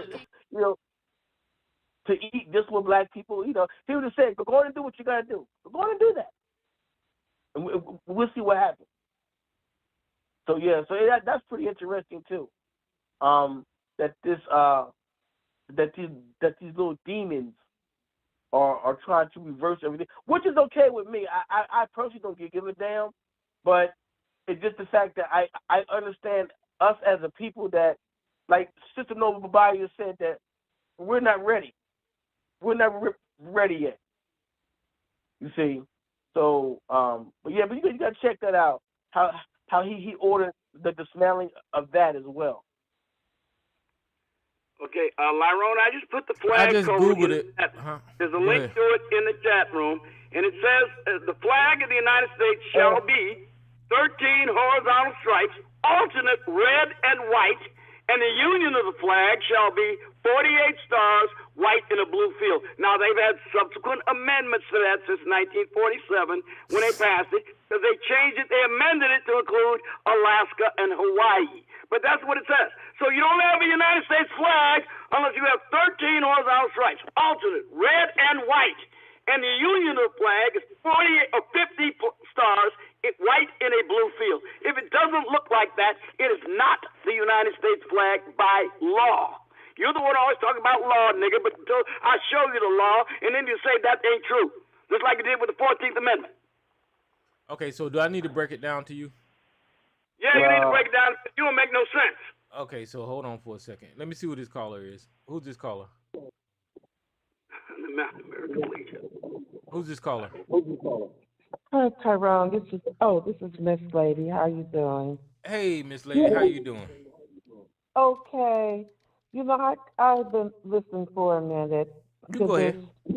This man with just lie-filled diatribe. When is Miss Elisa coming back to read the news? Do you know? I don't. She didn't show up this week. She AWOL right now, so. Oh well, we all need a break sometimes. Mm. But yeah, it's just lie after lie, and then projection and distraction, bringing up issues that aren't even part of the conversation. It's just ridiculous. You can't have an honest conversation.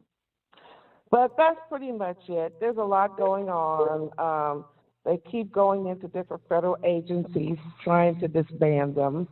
It's just ridiculous. There's one show I kind of like. They're two blonde women. They bleach their hair. They're really close friends. One is a interior designer. One's an attorney, and it's called I've Had It. And they are on their cases. I mean, they are not letting up. And they're pretty good. So that's another one to listen to, as well as all the other ones, Tabitha Speaks and the Midas Touch and Secular News. I think it's Secular News, and there's a lot of them. But yeah, that's just another one you might want to check out. But I'm going to go back on mute. Everyone have a nice evening. All right. Thank you. You know what, Sarge? You're wrong. But let me just say this right here. Wait, what was I wrong about, Lyrone? What was I wrong about? Be specific about my wrongness. Okay. Everything or just one particular thing? Because I just proved you're wrong about what the flag is by law. I just talked about the law, and I just gave you the law. In fact, I put a link to it right there in the chat room. So give me a description. The United States Congress passed the law, not me. They did. So what is that Blue Lives Matter symbol? It is a symbol of what they advocate. Okay, so describe it to me. Is it a symbol of what? They created that symbol to commemorate Okay, what is all it? of the officers across, all police officers across the United States, law enforcement officials across the United States who die in the line of duty. He didn't say give a history. He Okay, said I'm give a asking you, description. what is Nigga, it? one fucking sentence. Will you shut the fuck up? Unless you got something meaningful to offer. What is it That was though? one sentence description. What is One it? fucking sentence. What is it a symbol of? Let me say it again. And tell that blockhead mama's boy shut up where I get my one sentence out as a description. It is a symbol intended to honor all law enforcement officers across the country who die in the line of duty. One sentence. What does the fucking symbol look like? Describe the symbol, you stupid motherfucker. Description in the United States flag code. Okay, so I'm asking you, forget the flag code. What is that blue line? That thin blue line flag? I just told you The what it thin was. blue line has 13 alternating black and white stripes What is it? with a blue with 50 stars on a black field. That is not the description of the United States flag by law. Okay. So you're not gonna I tell don't me know what what to tell you. You keep making up your own reality. Okay, so here's what that symbol is that I'm trying to get Sarge to say. It's a Yeah, symbol. what you want me to adopt, I won't adopt your opinion because it's wrong. Okay. The thin blue line flag is all black, bearing horizontal blue stripe across the center. Variation of the flag, often using national flag rendered in black and often using the national flag. Do you not hear that? Rendered in black and white with a blue line through the center of it, as seen below. The Blue Lives Matter movement was created December 2014 after the homicide of those police officers that I just told you. It's a fucking variation of the United States flag, which is in direct violation of the United States flag code. You fucker, you not supposed to vary the motherfucking flag. And that's what the police officer done so good that you don't believe it's a goddamn flag no more. They convinced your dumb ass that it's not a fucking flag. Do you understand that? That you've been programmed? Shut the fuck up, nigga. Shut, let him cook. Let him motherfucking cook. Let him cook, motherfucker. They convinced your dumb ass that it's not a goddamn flag. Everybody on this goddamn phone and everybody else on the fucking planet Earth can see that that's a variation of the American motherfucking flag, which is a violation of the fucking goddamn U.S. Code 8, motherfucker. So if you not, I can't convince you. I obviously can't convince you because you've been so goddamn brainwashed that you believe that that's not a flag no more. I cannot convince you that it is a flag. You've been sitting out here for about a damn hour telling us that the fucking flag that they are wearing is not a fucking flag. You're looking at it. It's got the 50 goddamn stars. It's got the 13 fucking stripes. It looks just like the American goddamn flag. If you can't tell that that's a variation of the American flag, Sarge, I can't fucking help your ass. So I'm not going to try to convince you no more than that's a goddamn sack of flag. shit. I didn't say it was. You just did, motherfucker. God damn. You've been telling me that it's not the goddamn flag. For about a fucking hour. You've been telling me that it's not a goddamn flag. Because if you agreed that it is the goddamn flag, then you would have to agree that it's a variation of the goddamn flag, which would put you in violation of the goddamn flag code, Sarge. Do you understand that, nigga? The fuck? Jesus Christ. Now, shit. But what the hell was Joshua talking about? the fucking segregation. It looks like 1965. 1965. Yeah. So, sorry. There's something wrong with you, brother. I don't know. I can't convince you. And then the article that you put up, you just gave me the United States flag code right here. This is the link that you put in the chat room. And it goes down there to say, shall conform to provision 1. Hold on. Purposes, pledge.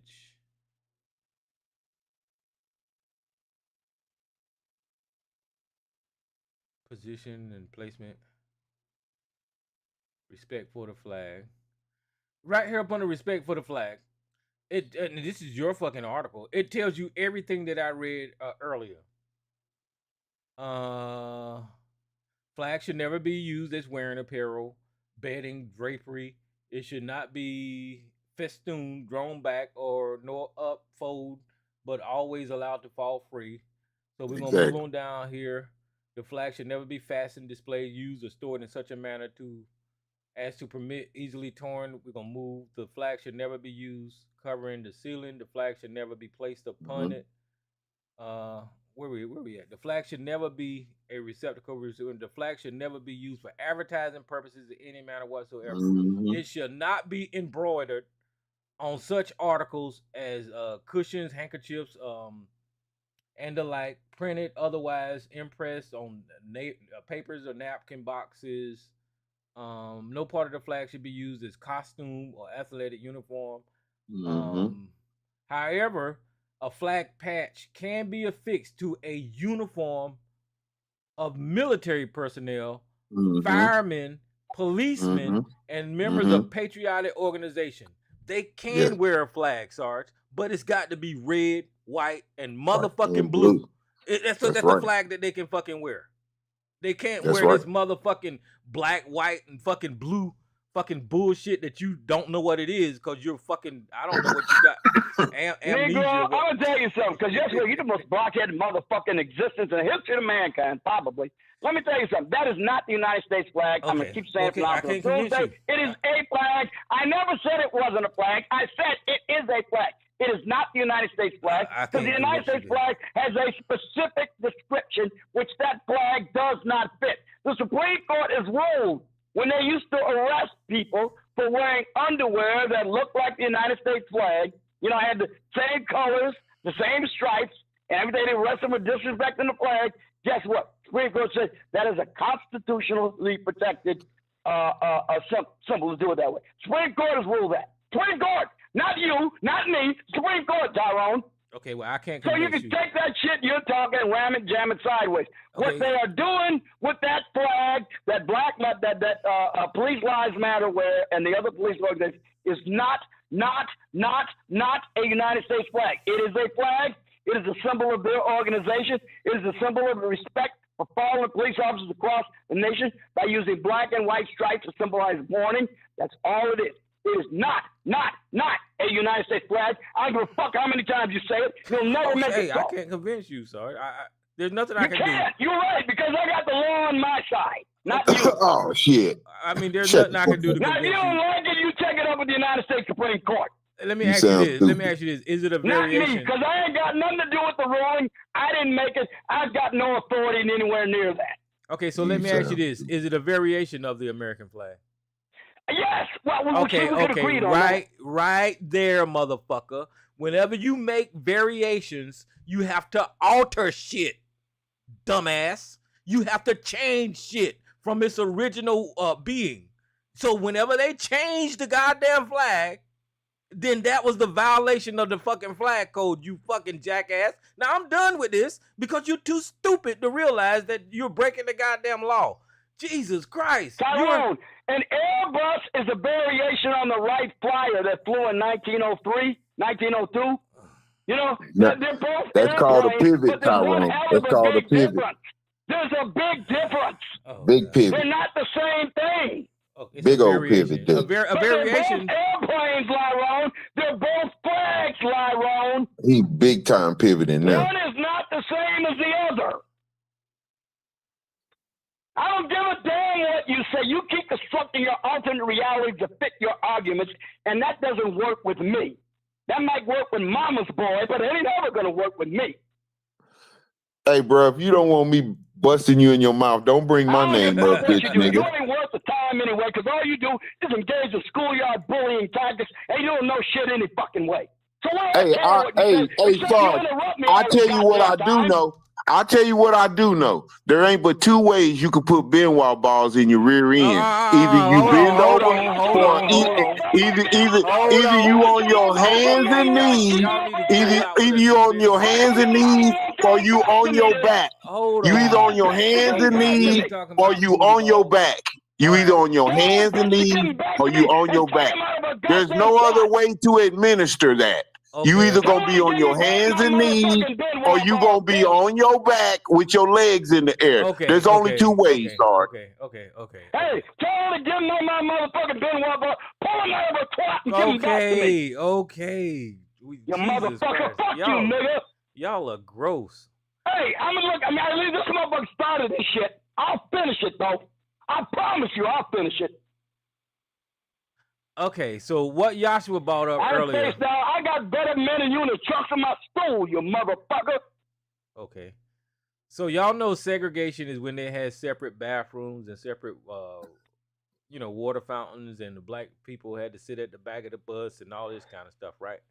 So this article, dated March the 20th, 2025, says segregated facilities are no longer explicitly banned in federal contracts.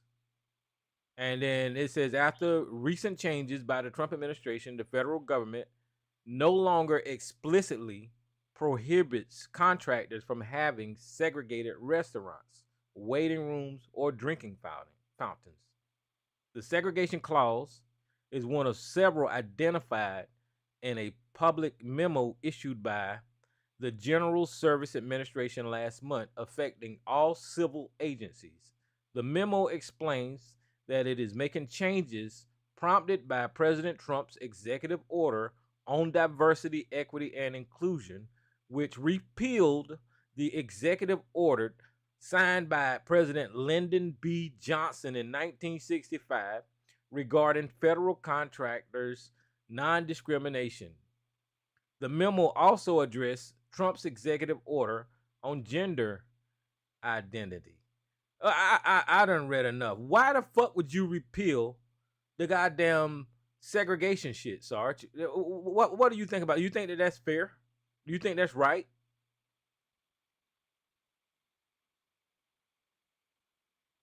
Sarge, are you there? Well, I guess he gone some damn where. He did not repeal the orders forbidding discrimination in contracting and or hiring. He repealed orders that give a leg up to people on the basis of certain immutable physical characteristics. That's a violation of the 14th Amendment. Okay, so you're lying. Oh no, again, you really have trouble understanding certain things. Okay, you're lying. Because you have an agenda. You're lying. You want your agenda to be class and race conscious. That's what you want. You're lying, and you reframe the damn situation to fit your narrative. I'm telling you what this man just did. This fucking, who the hell is this? NPR just fucking reported that President Trump's executive order on diversity, equity, and inclusion, which repealed the executive order by President Lyndon Johnson regarding federal contractors and non-discrimination. That's what the fuck he did. Do you understand that?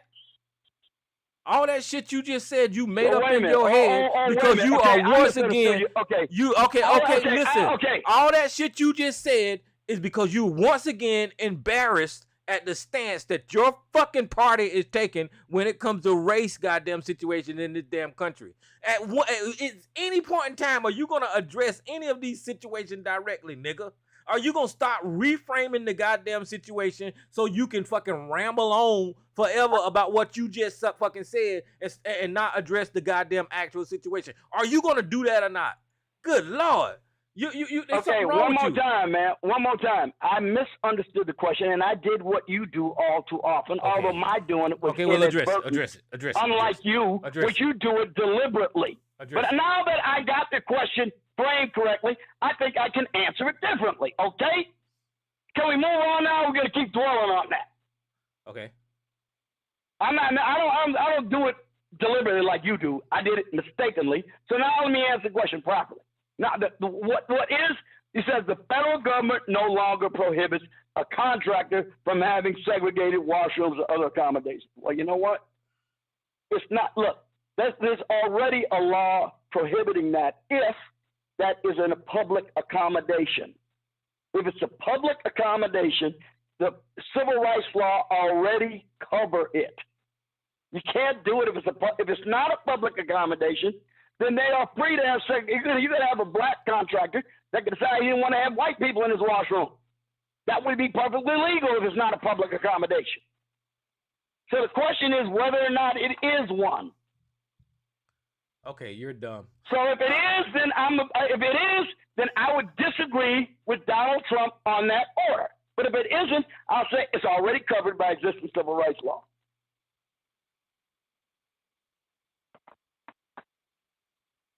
Did you have any dispute about that? You think I'm wrong in what you're dumb. They're bringing back. You just don't like the fact that it's Trump that did it.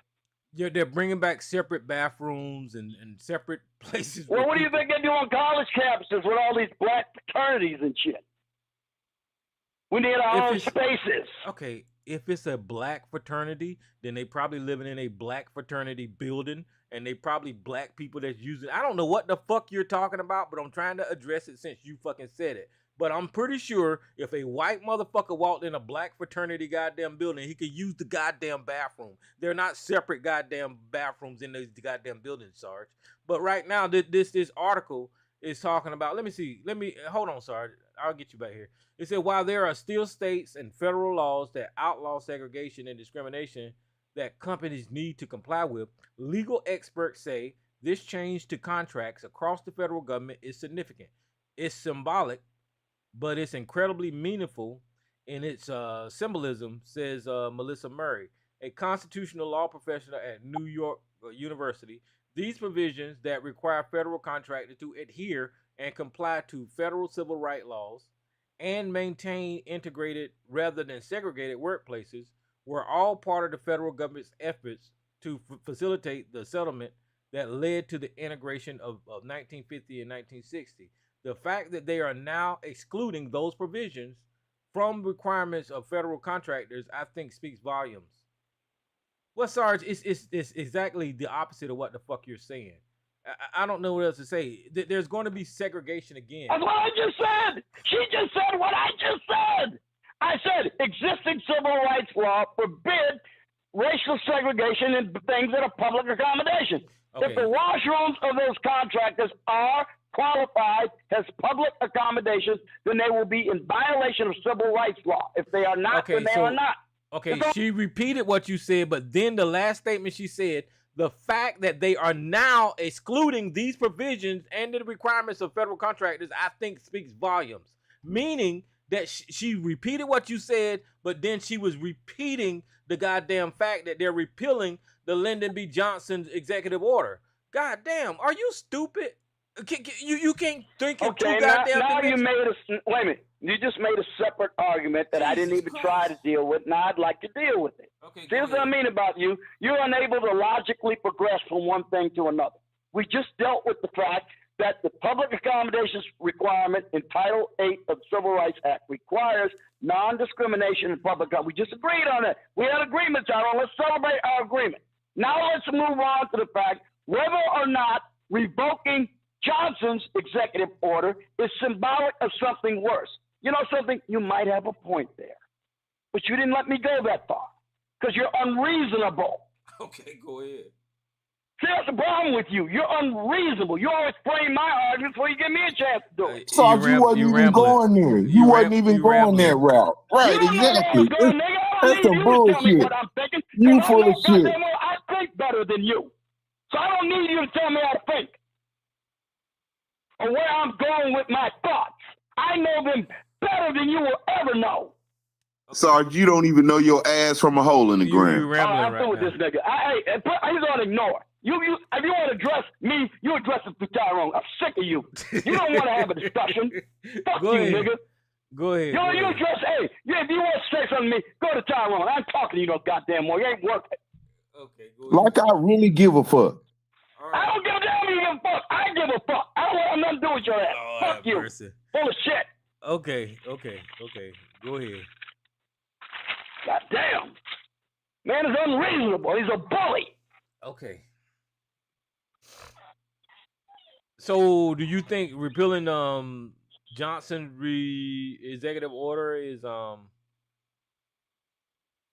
got the executive order out on the screen, y'all. It's executive order number 1124-6. It's equal opportunity. non-discrimination of the government, non-discrimination in employment by the government, contractors and subcontractors.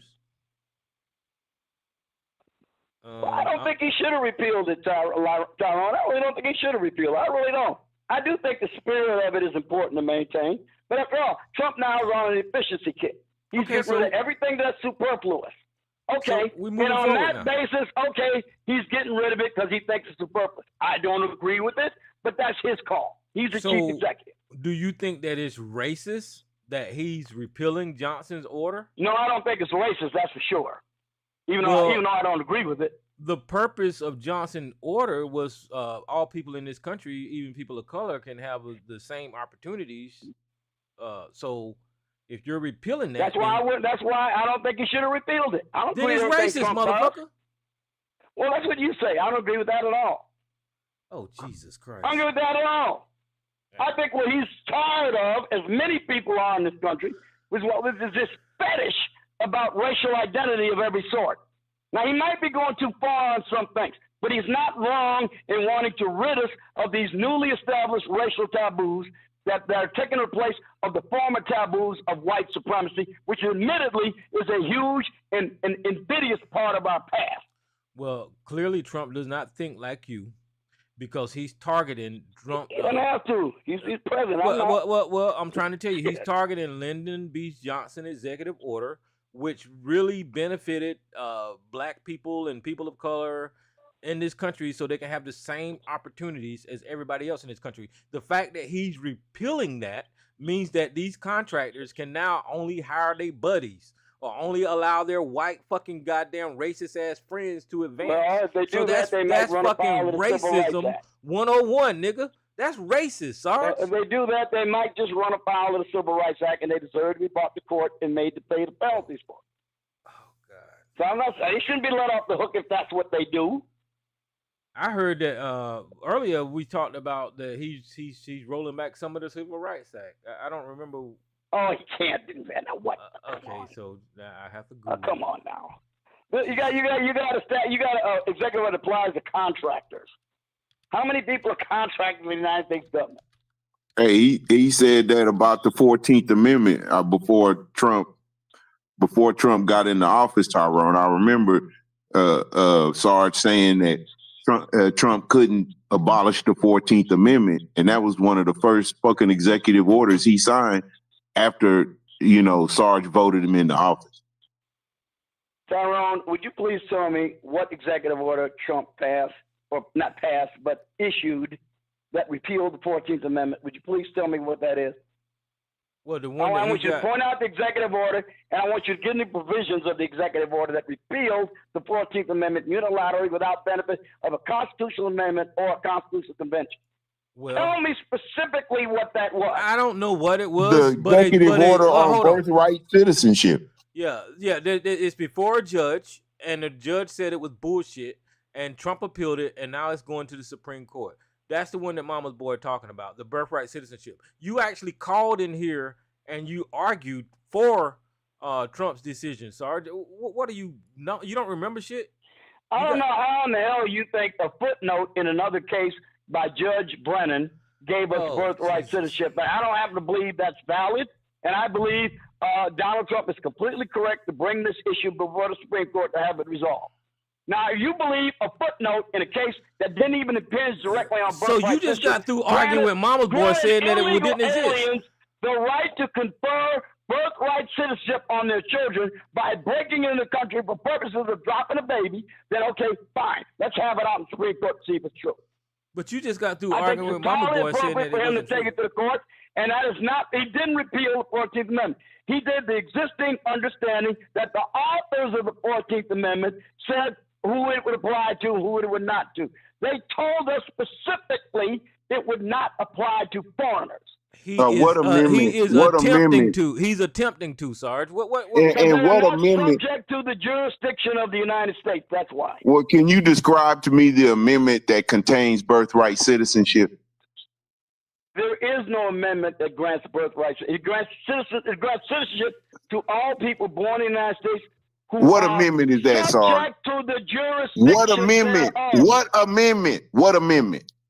the 14th Amendment, Section 1. Thank you, you dipshit. Thank you. And you are not going to ignore what's plainly in the fucking text, you no good stinking bastard, because it says they have to be subject to the jurisdiction. Not talking about the text of the document. I'm talking about the document. Okay, can we Listen,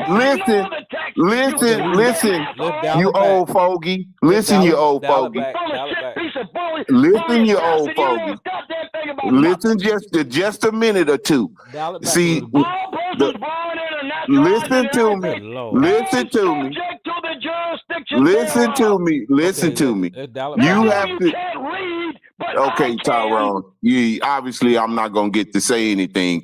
If you remember when your president sat down at the desk and started signing those executive orders, I think it was his second executive order was suspending the 14th Amendment and removing birthright citizenship.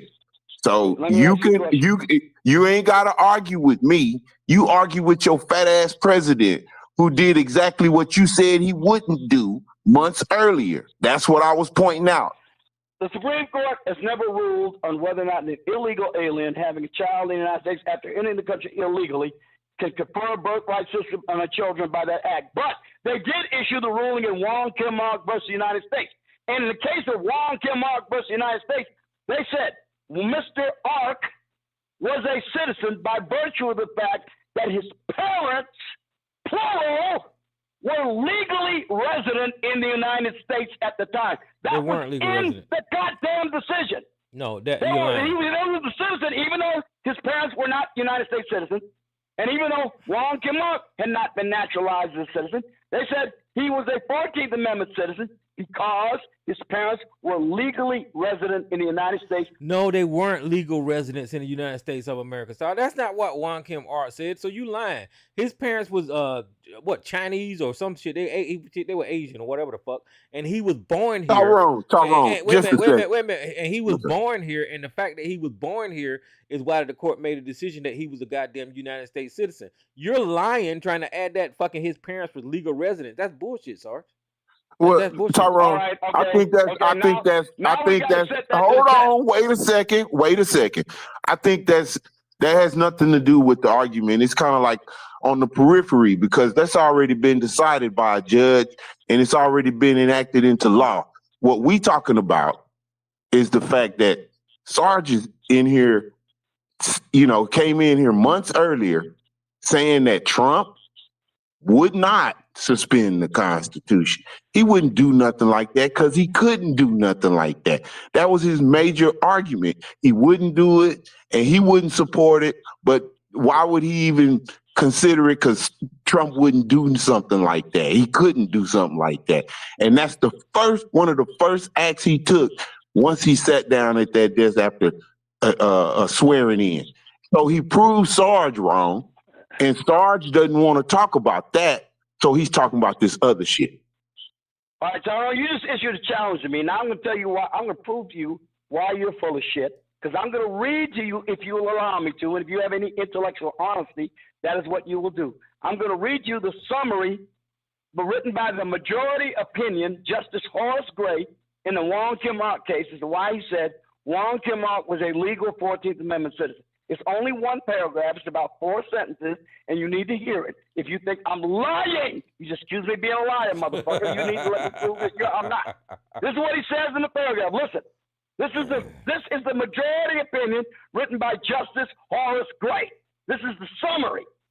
The evident intention and the necessary effect of the submission of this case to the decision of the court upon the facts agreed by the parties were to present for determination the single question stated at the beginning of this opinion, namely, whether a child born in the United States of parents of Chinese descent, who at the time of his birth are subjects of the Emperor of China, but have a permanent domicile and residence in the United States, and are there carrying on business, and are not employed in any diplomatic or official capacity under the Emperor of China, becomes at the time of his birth a citizen of the United States. For the reasons above stated, this court is of opinion that the answer must be answered in the affirmative. They did say They were dominant. Their permanent domicile and residence was legal in the United States. All right, so hold on. I heard what you said. Now this is what I'm saying. Wang Kim Art, y'all can read it with me. So Wang Kim Art parents, Wang Si Ping and Wing Li, both were Chinese immigrants, were not United States citizens, and were ineligible for naturalization under the naturalization law in fucking 1802. They were immigrants, Sarge. They were immigrants. Okay, that's. See, you see what you just did? You did not answer anything I just said. Okay. I said the reason the court just said that Wang Kim Art was a 14th Amendment citizen was because his parents were legally resident and domiciled in the United States as a permanent place of their residence. That was the reason. They were legally here, legally permanently domiciled. Domiciled has a specific legal meaning. Illegal alien is not permanently domiciled in the United States. They don't fit that description. Okay, so hold on. Guys, what's the argument that we're having about immigrants nowadays, right? If they're immigrants, they can't be legal residents. If they're legal residents, they need to be left the fuck alone, right? Because that's a fucking legal status of somebody in the United States of America. Just like Donald Trump is in trouble right now with the fucking courts because he deported a legal resident that was a protester in college. He can't do that. That's illegal, right? So what Sarge is saying is incorrect. Wang Kim Art fucking parents were fucking immigrants. They were not legal residents. They was fucking goddamn citizens of fucking China. So I don't know where the fuck he's getting his goddamn information from, but the fact that Wang Kim Art was born by immigrants in the United States of America made him a goddamn citizen because he was born on this fucking land.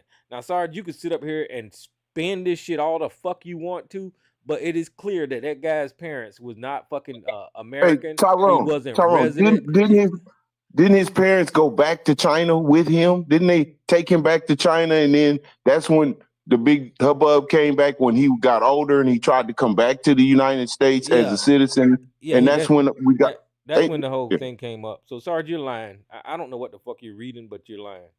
Okay? So I just read the decision by the goddamn Supreme Court, and you're reading me some other shit. Now you're telling me I'm reading from the text that's archived in the goddamn Supreme Court archive. What is I'm reading the final paragraph of Justice Gray's majority opinion. He wrote for the majority in the case, and he mentioned the word domiciled, which has a specific legal meaning. They were domiciled in the United States as a permanent resident. This guy you're talking about is here on a student visa.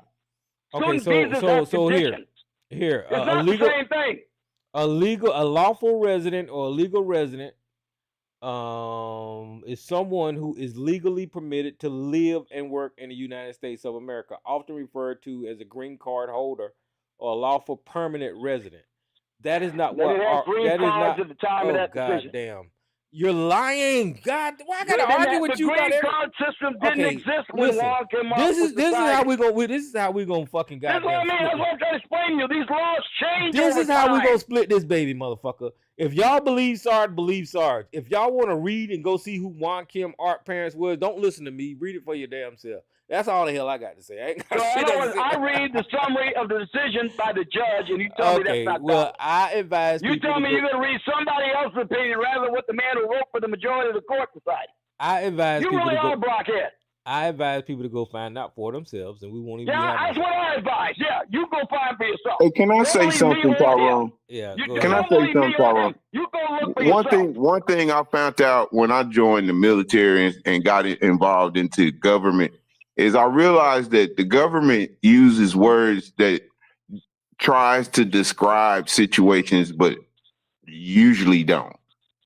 You know, but the government don't give a fuck. It's their protocol. They're gonna put down closest to it and keep moving on. That was the decision. So even especially like courts and shit, they have to use language that is legal. It's legal language, but you might have a really dynamic situation that the legal jargon can't describe. But you got constitutionalists like Sarge that stand on what they saying, and you gotta tell the whole man's story, don't you? this particular Chinese baby that was born here. Well, you got to tell kind of the story, and then you can see that people been migrating to the United States for a long time, Sarge. They had to have a system for people to work here and live here. And the minute that you touch American soil and you live on American soil, you still protected by the American whole ordeal. So somebody that's living in America ain't going to get their rights infringed on, because you're going to be given those rights just by virtue of having residency here, just by staying in a hotel for one night. You are afforded the luxuries of the American lifestyle, because the government will protect you even though you're not even from this country. And come on, bro, you know why you served in the military. At least you used to know. All right, one more time. We are discussing now why the Supreme Court issues narrowly tailored decisions. They were issuing a decision based on the fact whether or not a person whose parents were legally domiciled in the United States could give a birth to an American citizen under the 14th Amendment. That was the narrow issue before the court. Not all this other stuff. They rarely deal broadly. Now the question before the Supreme Court will be, if the Supreme Court decides to hear this thing Trump has brought up, is whether or not the child of an illegal alien subject to deportation can give birth to a citizen that is a citizen under the 14th Amendment. Again, they will rule narrowly on that issue. They did not rule on that issue in the Wong Kim Ark decision. But we have an idea of what they may rule based upon it. In other words, Wong Kim Ark was a legal. Hey, I give you that part. Hold on. Let me say give you that part, though. I give you that part. I'll let you have that part. I'll let you have that. Hold on. Now this should put a nail in it right here. God damn it. I'm tired of damn researching. In 1882, they had something called the Chinese Exclusion Act.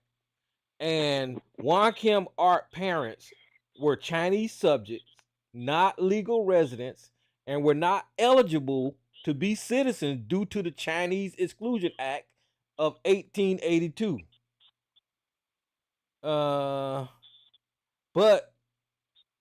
But the Supreme Court of the United States versus Wong Kim Ark established birthright citizenship applies to all children born in the United States regardless of their parents' citizenship. Sarge is trying to say that because they were legal residents, that's why they gave Wong Kim Ark birthright citizenship. I was telling you that they was giving birthright citizenship only because he was born in this property. Sarge is not talking about the Chinese Exclusion Act of that goddamn time, which means anybody from fucking China couldn't become a goddamn citizen of the United States of America due to this fucking law. So Sarge, you're lying again. Now this is what I need for you to do. I need for you to take and eat this humble motherfucking pie once a goddamn again, because this dumbass country boy done proved you wrong like 8 times tonight, Sarge. Y'all can read it for yourself. It's on the goddamn screen. Now shut the hell up about them being legal residents, okay? Goddamn. Who's this unknown caller? Hey, Tyrone, you ain't gonna get rid of this shit now. You gotta let me respond to this, goddammit. They did not make the alien Chinese Exclusion Act retroactive. His parents came over here in 1860. It was not retroactive to all Chinese aliens. They were not covered by that act. Wong Kim Ark was born before the Alien Exclusion Act was passed. You're full of shit again. Okay, who's this unknown caller? I swear, you can't get nothing right. Hey, go ahead. If you are here seeking asylum, you're legally domiciled. Yes, that's what I'm telling you. America's got. If you own American soil, it's kind of like me going to Sarge's house, tripping and falling. I could sue his insurance. But that wasn't the case with Wong Kim Ark because their parents went back to fucking China to live. Right. So they were Chinese nationals. They were here for a period of time, but they had to live here. They had to live somewhere. So a person can't assault you just because you're an immigrant. You done came over here from a different country, hanging out here. Trump and them came. Wong Kim Ark was born in 1873, Tyrone. The Alien Exclusion Act did not apply to him. You've never been able to do that. You've never been able to do that. Okay, hold on. Let me say this right here. Listen, I didn't say that the Chinese Exclusion Act applied to Wong Kim Art.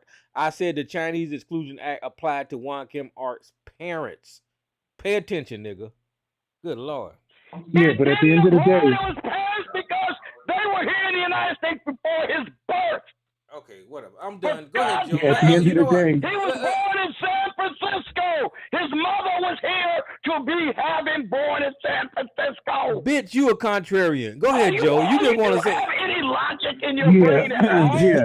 You didn't want to Yeah, argue this is about the any party damn can't thing. refute. Good Lord. Go ahead, This Joe. is the part. Man, This the is the man party was can't the refute. woman was here before this law was passed. So was the father. Oh, Jesus. Go ahead, Joe. It did Yeah, not this is the Some of party. us know how to read, actively. dog. Yeah. Go Yeah. This ahead, is the Joe. party can't Let refute. Joe talk, Yeah. man. Let Joe Actively. talk. Hey, you been talking all Yeah. night. Let Joe talk. Good Lord have mercy. Yeah. I swear you are so. And by the way, a person who's here seeking asylum is a legal alien. Now, I keep saying the word illegal for a reason. Okay. We're talking about Dog, you don't. Yeah. Now, This is the. now I'm calling bullshit on that one. Now he's trying to reverse that shit on you, Joe, because he's always said that anybody over here, even asylum seekers, were illegals. He even said that because he's agreed with all the MAGA. He's ultra MAGA. The United States government You all being know an illegal because alien. most of the illogical. people I Trump never throwing said out of that. here are asylum I seekers. never said that. You Yeah. you lying. I didn't say it. You're lying. Okay, let Joe talk. Go ahead, Joe. Yeah. God, Yeah. Like this I said, man you can say know. anything. You know. Can you shut up, please? Yeah. So No. anyway, when these No, guys you said it have these already, conversations. shit. Yeah, when these guys have their conversations, and this is something that I've had to make the distinction to ABC and all the rest of these dudes. When you are an asylum seeker, you are here legally under the U.S. asylum laws, actually the state asylum laws. So these guys will just throw everybody in the same group, say they're illegal aliens, right? And that is legally, that's not right, because there are nuances to the legal terms and legal statuses of these people. So if you are an asylum seeker, you are put up in a hotel. That is your domicile, period. Full stop.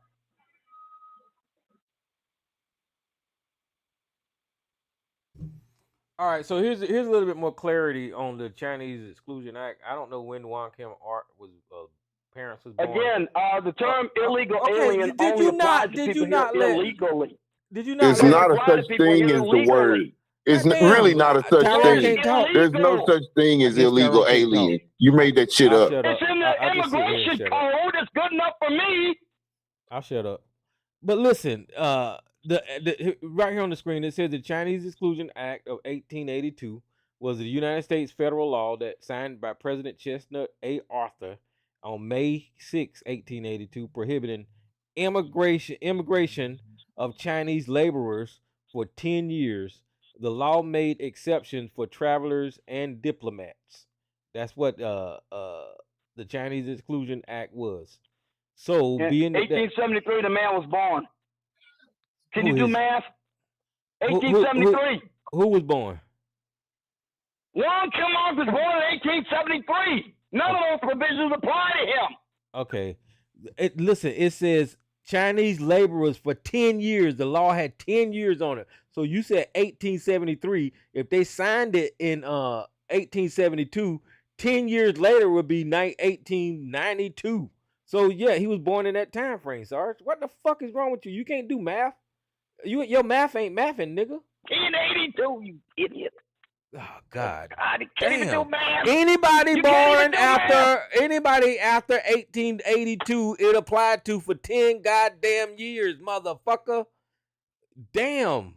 Even if you was here, so say for instance you showed up in 1875, right? And you was a Chinese laborer. When that fucking act went into place, it applied to fucking you for 10 years after that. You don't know how the law work, motherfucker.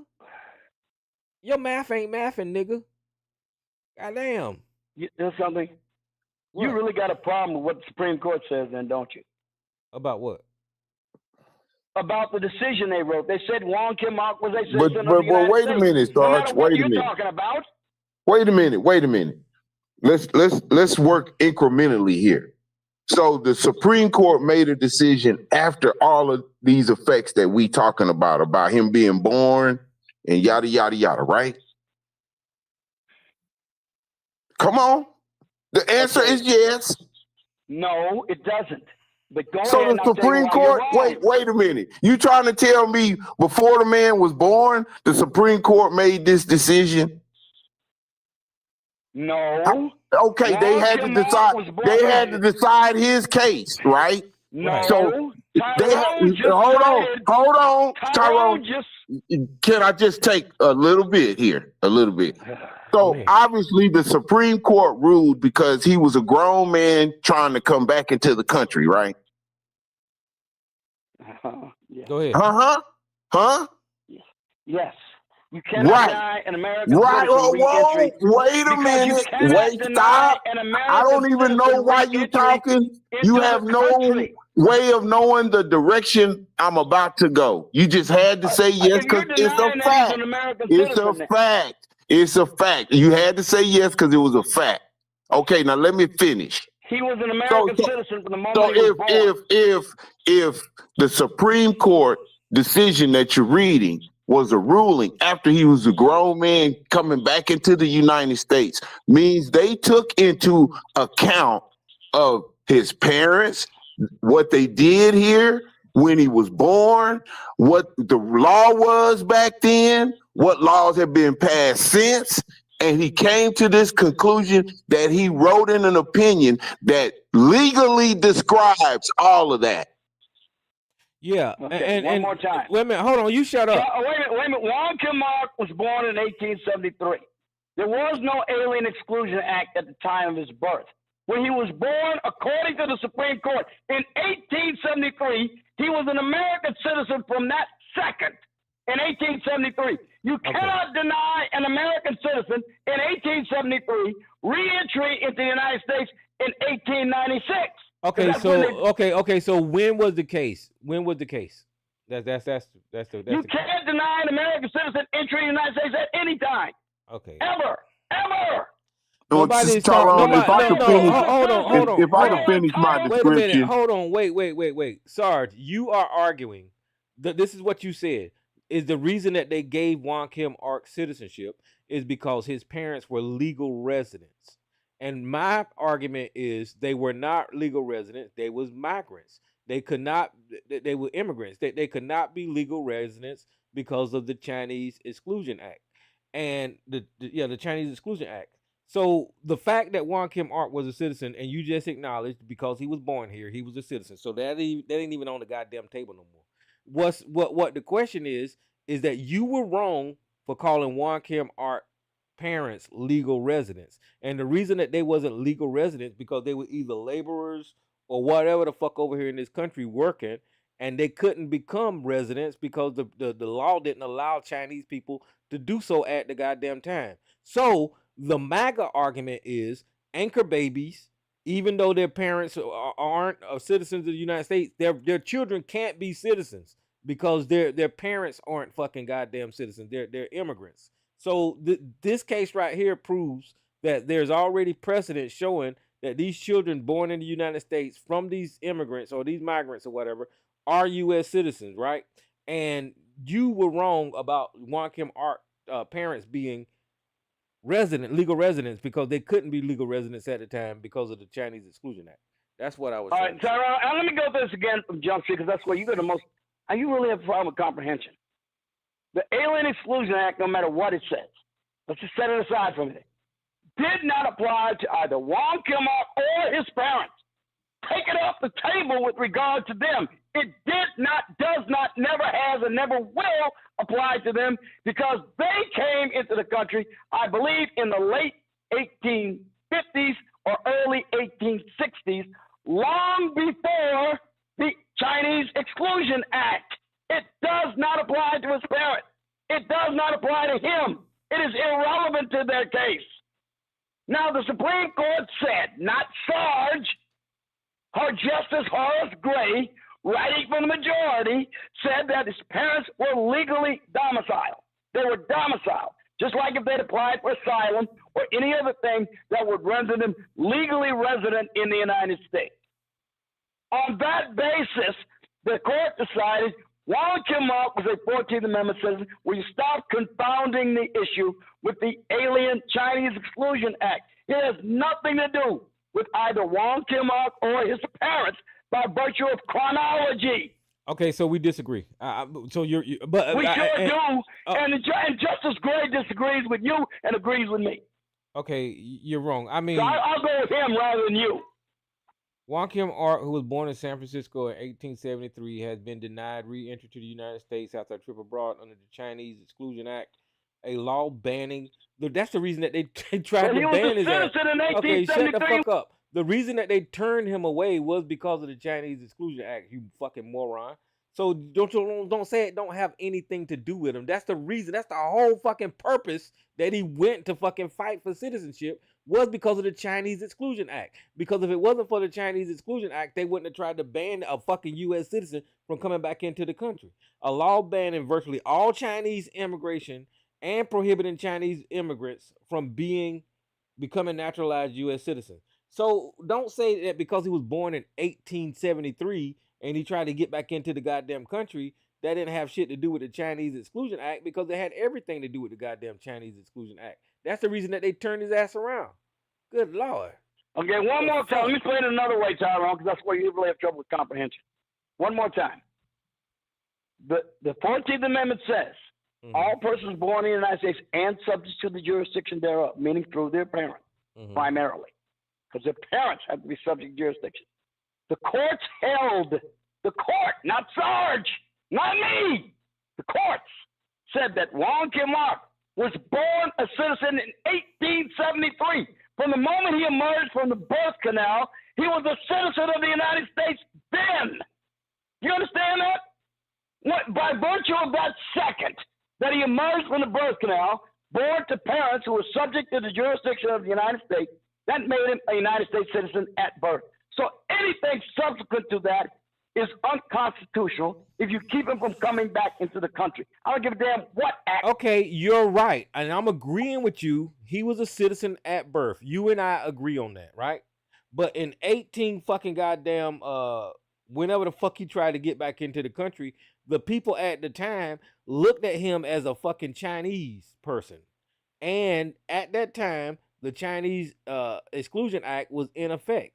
So they denied him coming back into the goddamn country, even though he was born here in the United States of America. And you're right, they were wrong, because the court went on to prove that he was a goddamn U.S. citizen at birth. But he had to go through that process to get that fucking goddamn precedent set, Sarge. I mean, what the fuck are you saying? But again, here is the primary decision that you conveniently overlook, and I know why you're doing it. Oh, His Jesus. parents were subject to the jurisdiction of the United States in the meaning of the first sentence in the first section of the 14th Amendment. They were subject to the jurisdiction, the total jurisdiction, not the partial jurisdiction. They no longer had a bail to the Chinese embassy anymore by virtue of their legal residence in the United You're States. going in circles. I don't know what That's what the court said. Okay, well, you're Will you going in stop circles. saying I say it?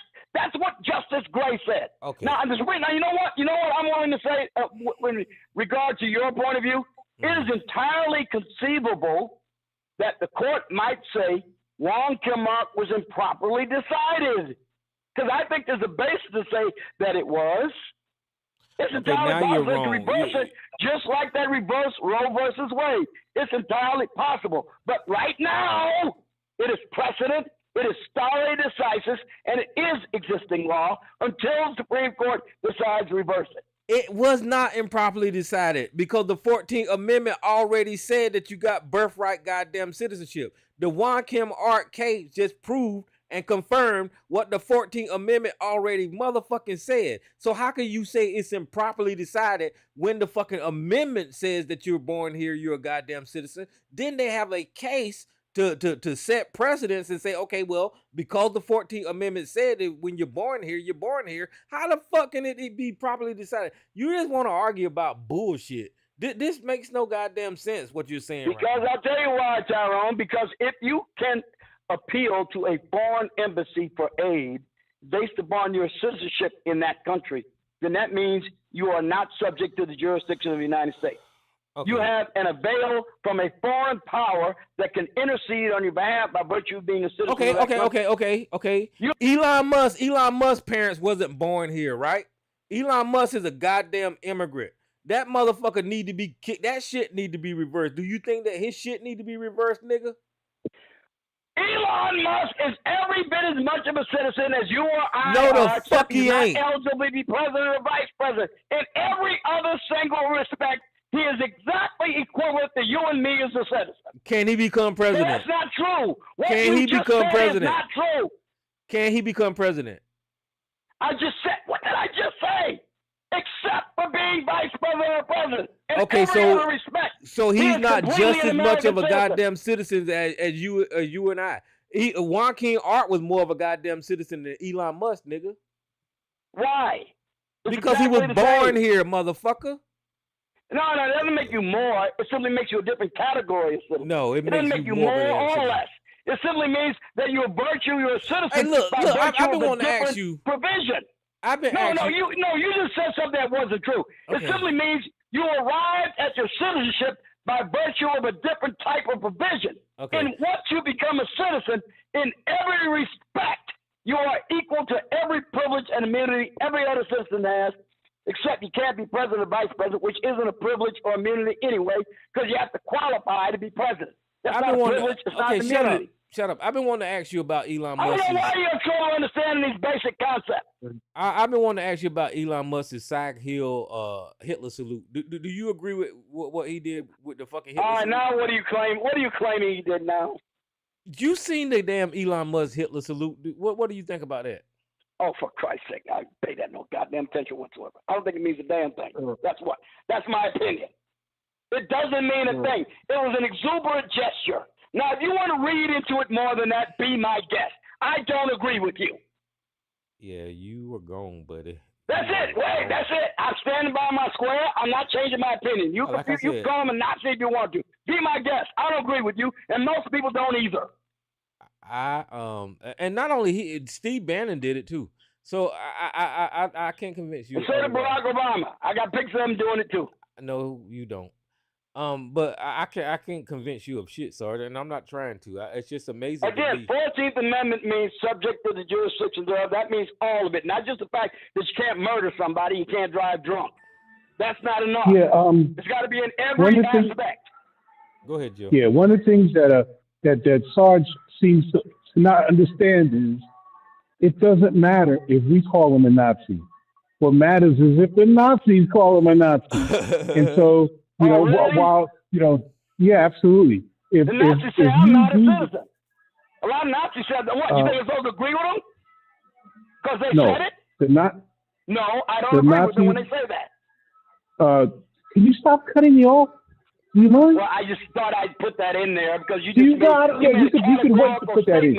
You could made wait. a You categorical could wait. statement that is not true. You could wait to put that in there. You have your chance, sir. Let him talk. You know. Sarge. Yeah, just like, they say Trump is a racist. No, the racists say he's a racist. They are the ones that approve him, not us. Well, look, I don't put a stock in what everything Nazis say. If you do, be my guest.